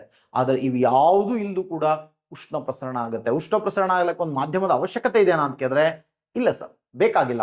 ಸೊ ಆ ಬೇಕಾಗದೇನೆ ಉಷ್ಣ ಪ್ರಸರಣ ಆಗ್ತಿತ್ತು ಅಂತಂದ್ರ ಅದನ್ನ ನಾವು ವಿಕಿರಣ ಅಂತ ಕರಿತೀವಿ ಅಂತ ಹೇಳಿದೆ. ಸೊ ಇಲ್ಲಿದೆ ನೋಡಿ ವಿಕಿರಣ. ಸೊ ಯಾವುದು, ವಿಕಿರಣ ಅಂತ ಕರಿತೀವಿ. ಸಿಂಪಲ್ ಆಗಿ ವಿಕಿರಣ ಅಂದ್ರೆ ರೇಡಿಯೇಷನ್ ಅಂತ ಕರಿತೀವಿ ಸರ್. ಇಲ್ಲಿ ಏನಾಗ್ತದ, ಯಾವುದೇ ಮಾಧ್ಯಮದ ಅವಶ್ಯಕತೆ ಇಲ್ಲದೆ ಶಾಖ ಪ್ರಸಾರವಾಗುವ ಕ್ರಿಯೆಯಾಗಿದೆ. ಆ process of transformation of heat without help of any medium ಅಂತ ಕರಿತೀವಿ ಸರ್. ಯಾವುದೇ ಮೀಡಿಯಂ ಇಲ್ದೇನೆ ಸೊ ಉಷ್ಣ ಪ್ರಸರಣ ಆಗ್ತಿತ್ತು ಅಂದ್ರೆ ಅದನ್ನ ರೇಡಿಯೇಷನ್ ಅಂತ ಕರೀತಾರ ಅಂತ ಹೇಳ್ತೀನಿ. ಸಿಂಪಲ್ ಆಗಿ ನಾವು ನೋಡಿ, ಮನಿ ಬಲ್ಬ್ ಅಲ್ವಾ, ಎಡಿಸನ್ ಬಲ್ಬ್ ಇರ್ತಾವ ನೋಡಿ ಸರ್, ಇದು ಕೂಡ ಉಷ್ಣವನ್ನ ನೀಡುತ್ತಿರ್ತಲ್ಲ, ಹೊರಗ ವಿಕಿರಣದ ರೂಪದಲ್ಲೇ ನೀಡುತ್ತದ. ಇನ್ನ ಸನ್, ಸೂರ್ಯನಿಂದ ಬರುವ ಉಷ್ಣ ಬಿಸಿಲು ಅಂತ ಕೇಳ್ತಾನ, ಸೂರ್ಯನಿಂದ ಬರುವ ರೇಡಿಯೇಷನ್ ಅಂತ ಕೇಳ್ತಾನ. ಸೊ ಅದು ಕೂಡ ಭೂಮಿ, ಸೂರ್ಯನಿಂದ ಬರುವ ಉಷ್ಣ ಕಿರಣಗಳು ಇನ್ಫ್ರಾರೆಡ್ ರೇ ಅಂತ ಕರಿತೀವಿ ಸರ್, ಅವ ಕೆಂಪು ಕಿರಣಗಳು ಭೂಮಿಯ ಮೇಲಿನ ವಸ್ತುಗಳನ್ನ ಬಿಸಿ ಮಾಡೋದು ಅಂತ ಕೇಳ್ತಾನ. ಸೊ ಅದು ಕೂಡ ವಿಕಿರಣ ತತ್ವ ಅಂತ ನೋಡ್ತೀವಿ. ಸೊ ಇಲ್ಲದ ನೋಡ್ರಿ, ಸಿಂಪಲ್ ಆಗಿ ಒಂದಿಷ್ಟು ಕಾನ್ಸೆಪ್ಟ್ ಇದೆ. ಮರುಭೂಮಿಯಲ್ಲಿ ಹಗಲಿನಲ್ಲಿ ಬಿಸಿಯಾಗಿದ್ದು ರಾತ್ರಿಯಲ್ಲಿ ತನ್ನ ಉಷ್ಣವನ್ನು ವಿಕಿರಣಗೊಳಿಸುತ್ತದೆ, ಆಗ ಮರಳು ತಂಪಾಗುತ್ತದೆ. ಲೋಹದ ಪೆಟ್ಟಿಗೆ ತಳಭಾಗದಲ್ಲಿ ನುಣುಪಾಗಿರುತ್ತದೆ, ಇದರಿಂದ ಶಾಖ ಬೇಗನೆ ಹೊರ ಹೋಗುವುದನ್ನು ತಡೆಯುತ್ತದೆ. ಸೊ ಹೊರ ಹೋಗುವುದಿಲ್ಲ. ಮನೆಯಲ್ಲಿ ಗೋಡೆಗೆ ತಿಳಿಯ ಬಣ್ಣ ಬಳಿಯುತ್ತಾರೆ, ಒಳಗೋಡೆಗೆ ತಿಳಿ ಬಣ್ಣ ಬಡಿತಾರೆ ಸರ್, ಯಾಕಂದ್ರೆ ಹೀಟ್ ಜಾಸ್ತಿ ಆಗ್ಬಾರ್ದು ರೂಮ್ ಅನ್ನೋದಕ್ಕೊಂದು ಕಾನ್ಸೆಪ್ಟು. ಇದರಿಂದ ಬೇಸಿಗೆಯಲ್ಲಿ ಗೋಡೆ ತಣ್ಣಗಿದ್ದು ಬಿಸಿ ಆಗುವುದಿಲ್ಲ ಅಂತ ನೋಡ್ತೀವಿ. ಭೂ ವಾತಾವರಣದ ಗಾಳಿ ಬಿಸಿ ಆಗುವುದರ ಭೂ ವಿಕಿರಣದಿಂದ, ಆದರೆ ಸೌರ ವಿಕಿರಣದಿಂದ ಅಲ್ಲ. ಸಿಂಪಲ್ ಕಾನ್ಸೆಪ್ಟ್ಗಳು ಬೇರೆ ಬೇರೆ ಎಕ್ಸಾಮ್ದಾಗ ಏನ್ ಕೇಳನಲ್ಲ ಆ ಒಂದಿಷ್ಟು ನೋಡ್ಕೊತ ಬಂದಿದೀವಿ. ಆದ್ರ ಸೂರ್ಯನಿಂದ ಬರುವ ಕಿರಣಗಳು ಭೂಮಿಯನ್ನು ತಲುಪುವುದು ಯಾವ ಒಂದು ವಿಧಾನ ಅಂತ ಕೇಳ್ತಾನೆ, ವಿಕಿರಣ ವಿಧಾನ. ಸೊ ಅಲ್ವಾ ಎಡಿಸನ್ ಬಲ್ಬ್ ಹಾಕಿದಾಗ ಕೊಠಡಿಯ ತಾಪಮಾನ ಹೆಚ್ಚಾಗುತ್ತದೆ, ಕಾರಣ ಅಂತ ಕೇಳ್ತಾನ. ಸೊ ಇದು ಕೂಡ ವಿಕಿರಣ ತತ್ವ ಅಂತ ನೋಡ್ತೀವಿ. ಆದ್ರೆ ವಿಕಿರಣ ತತ್ವದಲ್ಲಿ ಮರುಭೂಮಿ ವಿಚಾರ ಬಂದಾಗ ನೋಡ್ರಿ, ಉಸುಕು ಏನ್ ಮಾಡ್ತಂದ್ರ ಸೊ ಬೇಗನೆ ಹೀಟ್ ಆಗ್ತದೆ ಸರ್. ಗುಡ್ ಕಂಡಕ್ಟರ್ಸ್ ಅಂತ ಕರಿತೀವಿ. ಸೊ ಹಾಗಾಗಿ ಗುಡ್ ರೇಡಿಯೇಟರ್ಸ್ ಕೂಡ ಸರ್. ಉತ್ತಮ ವಾಹಕ, ಉಷ್ಣ ವಾಹಕ, ಉತ್ತಮ ಉಷ್ಣ ನಿರ್ವಾಹಕವಾಗಿರುತ್ತವೆ. ಅವಾಗೇ ಹೇಳಿದ್ನಲ್ಲ ಕಬ್ಬಿಣದ ಕುರ್ಚಿ, ಸೇಮ್ ಸರ್ ಇಲ್ಲಿ ಉಸುಕು ಅಂತ ನೋಡ್ತೀವಿ. ಸೊ ಅದಾದ್ಮೇಲೆ ಲೋಹದ ಪೆಟ್ಟಿಗೆ ತಳವಾಗ ನುಣುಪಿತ್ತಂದ್ರ ಜಲ್ದಿ ಉಷ್ಣವನ್ನು ಬಿಟ್ಕೊಡಲ್ಲ. ಉದಾಹರಣೆಗೆ ಇಸ್ತ್ರಿ ಪೆಟ್ಟಿಗೆ ನೋಡ್ರಿ, ಇಸ್ತ್ರಿ ಪೆಟ್ಟಿಗೆ ಕೆಳಗೆ ಹೆಂಗಿರ್ತದೆ, ನುಣುಪ್ ಸ್ಲೋಪ್ ಇರ್ತದೆ, ಬಹಳ ನುಣುಪ್ ಇರ್ತದೆ ಸರ್. ಅದಕ್ಕೆ ಅದು ಎಷ್ಟತನ ಇರ್ಲಿ ಸೊ ಇನ್ನ ಬೆಚ್ಚಗೆ ಇರ್ತದೆ ನೋಡಿ ಸರ್ ಅದು. ಸೊ ತಂಪ ಮ್ಯಾಲೆಲ್ಲ ಹಿಡ್ರಿ ತಂಪಾಗಿರ್ತದೆ ಸರ್ ಇಸ್ತ್ರಿ ಪೆಟ್ಟಿಗೆ, ಅದ್ರ ಕೆಳಗೆ ಹಿಡ್ರಿ ಚುರುಕ್ ಅಂತ ಸರ್. ಯಾಕಂದ್ರ ಅದು ಬೇಗನೆ ಉಷ್ಣವನ್ನ ಹೊರ ಹೋಗದಂತೆ ನೋಡಿಕೊಳ್ಳಕ್ಕೆ ಅದನ್ನ ನುಣುಪ್ ಮಾಡಿಡ್ತಾರ ಅಂತ ನೋಡ್ತೀವಿ. ಅದೇ ರೀತಿ ನಿಮ್ದ ಇದು ಇರ್ತಲ್ಲ ಸರ, ಯಾವುದು ಹಾಟ್ ಬಾಕ್ಸ್ ಒಳಗಡೆ ನೋಡ್ರಿ ಎಷ್ಟು ನುಣುಪ್ ಮಾಡಿರ್ತಾರ. ಯಾಕೆ ನುಣುಪ್ ಮಾಡ್ತಾರ ಅಂತಂದ್ರ ಉಷ್ಣವನ್ನ ಬೇಗನೆ ಹೊರ ಬಿಟ್ಟು ಕೊಡಬಾರ್ದು ಅನ್ನೋದಕ್ಕೋಸ್ಕರ ಆ ತರ ನುಣುಪ್ ಮಾಡಿರ್ತಾರ ಅಂತ ನೋಡ್ತೀವಿ ಸರ್. ಮನೆಯಲ್ಲಿ ಗೋಡೆ ಒಳಗ ಡಾರ್ಕ್ ಕಲರ್ ಹಾಕಿದ್ರೆ ಅಂದ್ರೆ ಈ ಬಣ್ಣ ಬರ್ತದೆ ಸರ್, ಹೇಳ್ತೀನಿ ಅಂತ. ಡಾರ್ಕ್ ಕಲರ್ ಇತ್ತು, ಕಪ್ಪು ಬಣ್ಣ ಇತ್ತಂದ್ರೆ ಅದೇನ್ ಮಾಡ್ತಾ ಉಷ್ಣವನ್ನ ಜಾಸ್ತಿ ಹೀರ್ಕೋತದ, ಕೊಠಡಿಯ ತಾಪಮಾನ ಹೆಚ್ಚಾಗ್ತದೆ ಸರ್. ಅದಕ್ಕೆ ತಿಳಿ ಬಣ್ಣ ಎರಡು ಉದ್ದೇಶ ಸರ್. ಒಂದು ಸೊ ಒಳಗಡೆ ತಾಪಮಾನ ಕಡಿಮೆ ಆಗ್ಬೇಕಂತ, ಇನ್ನೊಂದು ಬೆಳಕಿನ ರಿಫ್ಲೆಕ್ಷನ್ ಹೆಚ್ಚಾಗಬೇಕಂತ. ಬೆಳಕು ಹೇಳ್ಬೇಕಾದಾಗೂ ಅದು ಬರುತ್ತೆ, ರಿಫ್ಲೆಕ್ಷನ್ ಹೆಚ್ಚಾಗಬೇಕಾಗ್ಯದ ಅಲ್ಲಿ ಅಂತ ಹೇಳ್ತೀನಿ. ಬಟ್ ಇಲ್ಲಿ ಏನ್ ಹೇಳ್ತಾ ಇದೀನಿ ಅಂದ್ರೆ ಸೊ ಉಷ್ಣ ಕಡಿಮೆ ಆಗ್ಲಕ್ಕ ಅಂತ ಹೇಳ್ತಾ ಇದೀನಿ. ಸೊ ಇಷ್ಟು ನಮ್ಗೆ ಒಂದು ವಿಶೇಷತೆ. ಜೊತೆಗೆ ಇದು ಪ್ರಶ್ನೆ ಬಹಳ ಸಲ ಜಿಯೋಗ್ರಫಿಕಲ್ ಪ್ರಶ್ನೆ ಇದು ಕೇಳ್ತಾ ಇದ್ದಾನೆ ಅಂತ ಇದೊಂದು ಹಾಕೊಂಡಿದೀನಿ. ಸೊ ಏನ್ ಸರ್ ಅಂತ ಕೇಳಿದ್ರೆ ಇಲ್ಲಿ ಸೊ ವಿಶೇಷವಾಗಿ ನೋಡ್ಕೊಂಡು ಬನ್ನಿ. ಭೂ ವಾತಾವರಣದಿಂದ ಗಾಳಿ ಬಿಸಿ ಆಗುವುದು ಭೂ ವಿಕಿರಣದಿಂದ, ಆದರೆ ಸೌರ ವಿಕಿರಣದಿಂದ ಅಲ್ಲ. ಬಹಳ ಮಂದಿ ಈಗ ನಾ ಸೂರ್ಯನಿಂದ ಹೇಳಿದೆ ಪೈಸದ, ಹಿಂಗೆ ಹೇಳಾರ್ದ ಹಂಗೆ ಮುಂದೆ ಅಂದ್ರೆ ನೀವು ನಾಳೆ ಇದನ್ನೇ ಆನ್ಸರ್ ಹಾಕೋಬಾರ್ದು ಅಂತೇಳಿ. ಸೊ ವಸ್ತುಗಳು ಭೂಮಿಯ ಮೇಲೆ ಬಿಸಿ ಆಗೋದು ಏನಂದ್ರೆ ಸೂರ್ಯನ ಕಿರಣ, ಇನ್ಫ್ರಾರೆಡ್ ರೇ ಅವ ಕೆಂಪು ಕಿರಣ, ಅಥವಾ ವಾತಾವರಣ ಬಿಸಿ ಆಗೋದು ಕೂಡ ಅವ ಕೆಂಪು ಕಿರಣ. ಅವುಗಳನ್ನ ತಡೆ ಹಿಡದೆ ವಾತಾವರಣದಲ್ಲಿರುವ ಗ್ರೀನ್ ಹೌಸ್ ಅನಿಲಗಳು ಏನ್ ಮಾಡ್ತವೆ ಸೊ ಉಷ್ಣವನ್ನ ಹೊರ ಹೋಗುವಿಕೆಯನ್ನು ತಡೆದು ವಾತಾವರಣವನ್ನ ಬಿಸಿ ಮಾಡ್ತಾವ. ಸೊ ಇವೆಲ್ಲ ಹೇಳ್ತೇನೆ ಸರ್. ಆದ್ರೆ ಇಲ್ಲಿ ವಿಶೇಷ ಅಂತ ಕೇಳಿದ್ರೆ ಸೊ ಈ ಭೂ ವಾತಾವರಣ ಸೊ ಬಿಸಿ ಆಗೋದು ಅಂತ ಕೇಳ್ತಾನ. ಸೊ ಸೂರ್ಯನಿಂದ ಬರುವ ಕಿರಣಗಳು, ಇನ್ಫ್ರಾರೆಡ್ ಕಿರಣಗಳು ಏನಾಗಿರ್ತಾವ ಅಂತ ಕೇಳಿದ್ರೆ ಮೈಕ್ರೋವೇವ್ಸ್ ರೂಪದಲ್ಲಿ ಬರ್ತಾವ ಸರ್ ಭೂಮಿ ಬರಬೇಕಾದ್ರೆ. ಆವಾಗ ಇಲ್ಲಿರ್ತಕ್ಕಂಥ CO2 ಆಗಲಿ, ಸೊ O3 ಆಗಲಿ, CH4 ಆಗಲಿ, CH4 ಅಂದ್ರ ಮಿಥೇನ್ ಅನಿಲ, ಕಾರ್ಬನ್ ಡೈಆಕ್ಸೈಡ್, ಸೊ ಓಜೋನ, ಇವೆಲ್ಲ ಹೆಂಗ್ ವರ್ತನೆ ಮಾಡ್ತಾವ ಅಂತಂದ್ರ ಟ್ರಾನ್ಸ್ಪರೆಂಟ್ ಆಗಿ ವರ್ತನೆ ಮಾಡ್ತಾವ ಸರ್. ಅವ್ರ ಒಳಗೆ ಹಚ್ಚಿ ಬಂದ್ಬಿಡ್ತಾವ. ಟ್ರಾನ್ಸ್ಪರೆಂಟ್ ಇಟ್ ಮೀನ್ಸ್ ಈ ಕಡೆಯಿಂದ ಆ ಕಡೆ ಹೋಗ್ಲಕ್ಕ ಅವಕಾಶ ಕೊಡೋದು. ಸೊ ಈಸಿಯಾಗಿ ಇದ್ರ ಮೂಲಕ ಇದು ಭೂಮಿ ಕಡೆ ಬರ್ತಾವ ಸರ್. ಭೂಮಿ ಕಡೆ ಬಂದು ಒಂದು ನಿಸರ್ಗದ ಒಂದು ನಿಯಮ ಸರ್, ಏನಂತಂದ್ರ ಯಾವುದೇ ಮೂಲದಿಂದ ಉಷ್ಣವನ್ನ ನೀವು ತಗೊಂಡಿದ್ದೆ ಅಂದ್ರೆ ಹೊಳ್ಳಿ ಅದೇ ಮೂಲಕ್ಕೆ ಉಷ್ಣವನ್ನ ಬಿಟ್ಕೊಡ್ಬೇಕಂತ. ಈಗ ಮುಂಜಾನೆಯಿಂದ ಸಾಯಂಕಾಲ ತನ ಭೂಮಿ ಬಿಸಿ ಆಗ್ತದ, ಸಾಯಂಕಾಲ ಸುಮಾರು ಏನ್ ಮಾಡ್ತಿರ್ತದ ಸೊ ತನ್ನೆಲ್ಲ ಉಷ್ಣವನ್ನ ಬಿಟ್ಟು ಕೊಡ್ತಿರ್ತದ ಸರ್. ಆದ್ರೆ ತಗೊಳ್ಳಾಗ ನಿಧಾನವಾಗಿ ಮೈಕ್ರೋವೇವ್ಸ್ ಮೂಲಕ ತಗೊಂಡಿರ್ತದ ಸರ್. ಬಟ್ ಬಿಡಬೇಕಾದಾಗ ದೀರ್ಘ ಅಲೆಗಳ ರೂಪದಲ್ಲಿ ಬಿಡುತ್ತೆ. ಆ ದೀರ್ಘ ಅಲೆಗಳ ರೂಪದಲ್ಲಿ ಬಿಡಬೇಕಾದಾಗ ಈ ಅಲೆಗಳು ಏನ್ ಮಾಡಲ್ಲ, ಈ CO2, O3, CH4, ozone, so ಅಥವಾ ವಾಟರ್ ವೇಪರ್, ನೀರಾವಿ, ಇವುಗಳ ಮೂಲಕ ಹಾದು ಹೋಗಲ್ಲ ಸರ್. ಅವಾಗ ಇವು ಏನ್ ಮಾಡ್ತಾವ ಅಂದ್ರ ಇದನ್ನ ಕ್ಯಾಪ್ಚರ್ ಮಾಡಿ ಇಟ್ಕೋತಾವ. ಇದನ್ನ ಕ್ಯಾಪ್ಚರ್ ಮಾಡಿ ಇಟ್ಕೊಂಡು ವಾತಾವರಣದ ತಾಪಮಾನವನ್ನು ಏನ್ ಮಾಡ್ತಾವ, ಹೆಚ್ಚು ಮಾಡ್ತಾವ. ಇನ್ಫ್ರಾರೆಡ್ ಕಿರಣಗಳು ದೀರ್ಘವಾಗಿ ಹೋಗ್ತಿರ್ತಾವ. ಸೊ ಅವುಗಳನ್ನ ಹಿಡಿದಿಟ್ಕೊಂಡು ಏನ್ ಮಾಡ್ತಾವ, ವಾತಾವರಣದ ಬಿಸಿಯನ್ನ ಹೆಚ್ಚು ಮಾಡ್ತಾವ. ಸೊ ಹಾಗಾಗಿ ಸೂರ್ಯನಿಂದ ಬರುವ ಕಿರಣಗಳಿಂದ ವಾತಾವರಣ ಬಿಸಿ ಆಗೋದು ಕಡಿಮೆ, ಭೂಮಿಯಿಂದ ಹೊರಡುವಂತ ದೀರ್ಘ ಕಿರಣಗಳೇನಿರ್ತಾವಲ್ಲ ಸೊ ಇವುಗಳಿಂದ ಹೆಚ್ಚು ಬಿಸಿ ಆಗ್ತದ. ಸೊ ಈ ಪಾಯಿಂಟ್ಸ್ ಹೇಳಾರ್ದ ಹೋಗಿದ್ನಿ ಅಂದ್ರ ನಾಳೆ ಇದನ್ನ ಹಾಕಿ ಅಪ್ಲೈಡ್ ಪ್ರಶ್ನೆ ಬರ್ತಾ ಇದೆ, ನೀವು ಸೂರ್ಯನಿಂದ ಬರೋ ಕಿರಣಗಳಿಂದ ಬಿಸಿ ಆಗ್ತಾ ವಾತಾವರಣ ಅಂದ್ಬಿಟ್ರೆ ತಪ್ಪಾಗ್ತದ. ಎದರಿಂದ ಸರ್ ಅಂತ ಕೇಳಿದ್ರೆ ಸೊ ಭೂಮಿಯಿಂದ ಹೊರಡುವ ಕಿರಣಗಳಿಂದ. ಸೂರ್ಯನಿಂದ ಬರುವ ಕಿರಣಗಳನ್ನೇ ತಗೊಂಡು ಭೂಮಿ ಮತ್ತೆ ಹೊಳ್ಳಿ ರಿಟರ್ನ್ ಕೊಡ್ತಿರ್ತದೆ ನೋಡ್ರಿ. ಆ ರಿಟರ್ನ್ ಹೋಗೋ ಕಿರಣಗಳು ದೀರ್ಘ ಕಿರಣಗಳಾಗಿರ್ತವ. ಸೊ ಅವುಗಳನ್ನ ಹಿಡಿದಿಟ್ಕೊಂಡು ಈ ಹಸಿರುಮನೆ ಅನಿಲಗಳು ಏನ್ ಮಾಡ್ತಾವ ಅಂದ್ರ ವಾತಾವರಣವನ್ನು ಬಿಸಿ ಮಾಡ್ತಾವ. ಹಾಗಾದ್ರೆ ಬಿಸಿ ಆಗುವುದು ಭೂಮಿ ಕಿರಣದಿಂದ. ಈ ಕಾನ್ಸೆಪ್ಟ್ ಗೊತ್ತಿರಲಿ ನಿಮ್ಗೆ, ಇಷ್ಟು ಗೊತ್ತಿದ್ರೆ ಪರ್ಫೆಕ್ಟ್ ಅಂತ ನೋಡ್ತೀವಿ ಸರ್. ನೆಕ್ಸ್ಟ್ ಪಾಯಿಂಟ್ಸ್ ನಾವು ನೋಡ್ಕೊಂಡು ಬರೋಣ. ಯಾವುದು ಸರ್ ಅಂತ ಕೇಳಿದ್ರೆ ಸೊ ಸ್ಪಷ್ಟವಾದ ರಾತ್ರಿಗಳು ಮೋಡ ಕವಿದ ರಾತ್ರಿಗಳಿಗಿಂತ ಹೆಚ್ಚು ತಂಪಾಗಿರುತ್ತವೆ.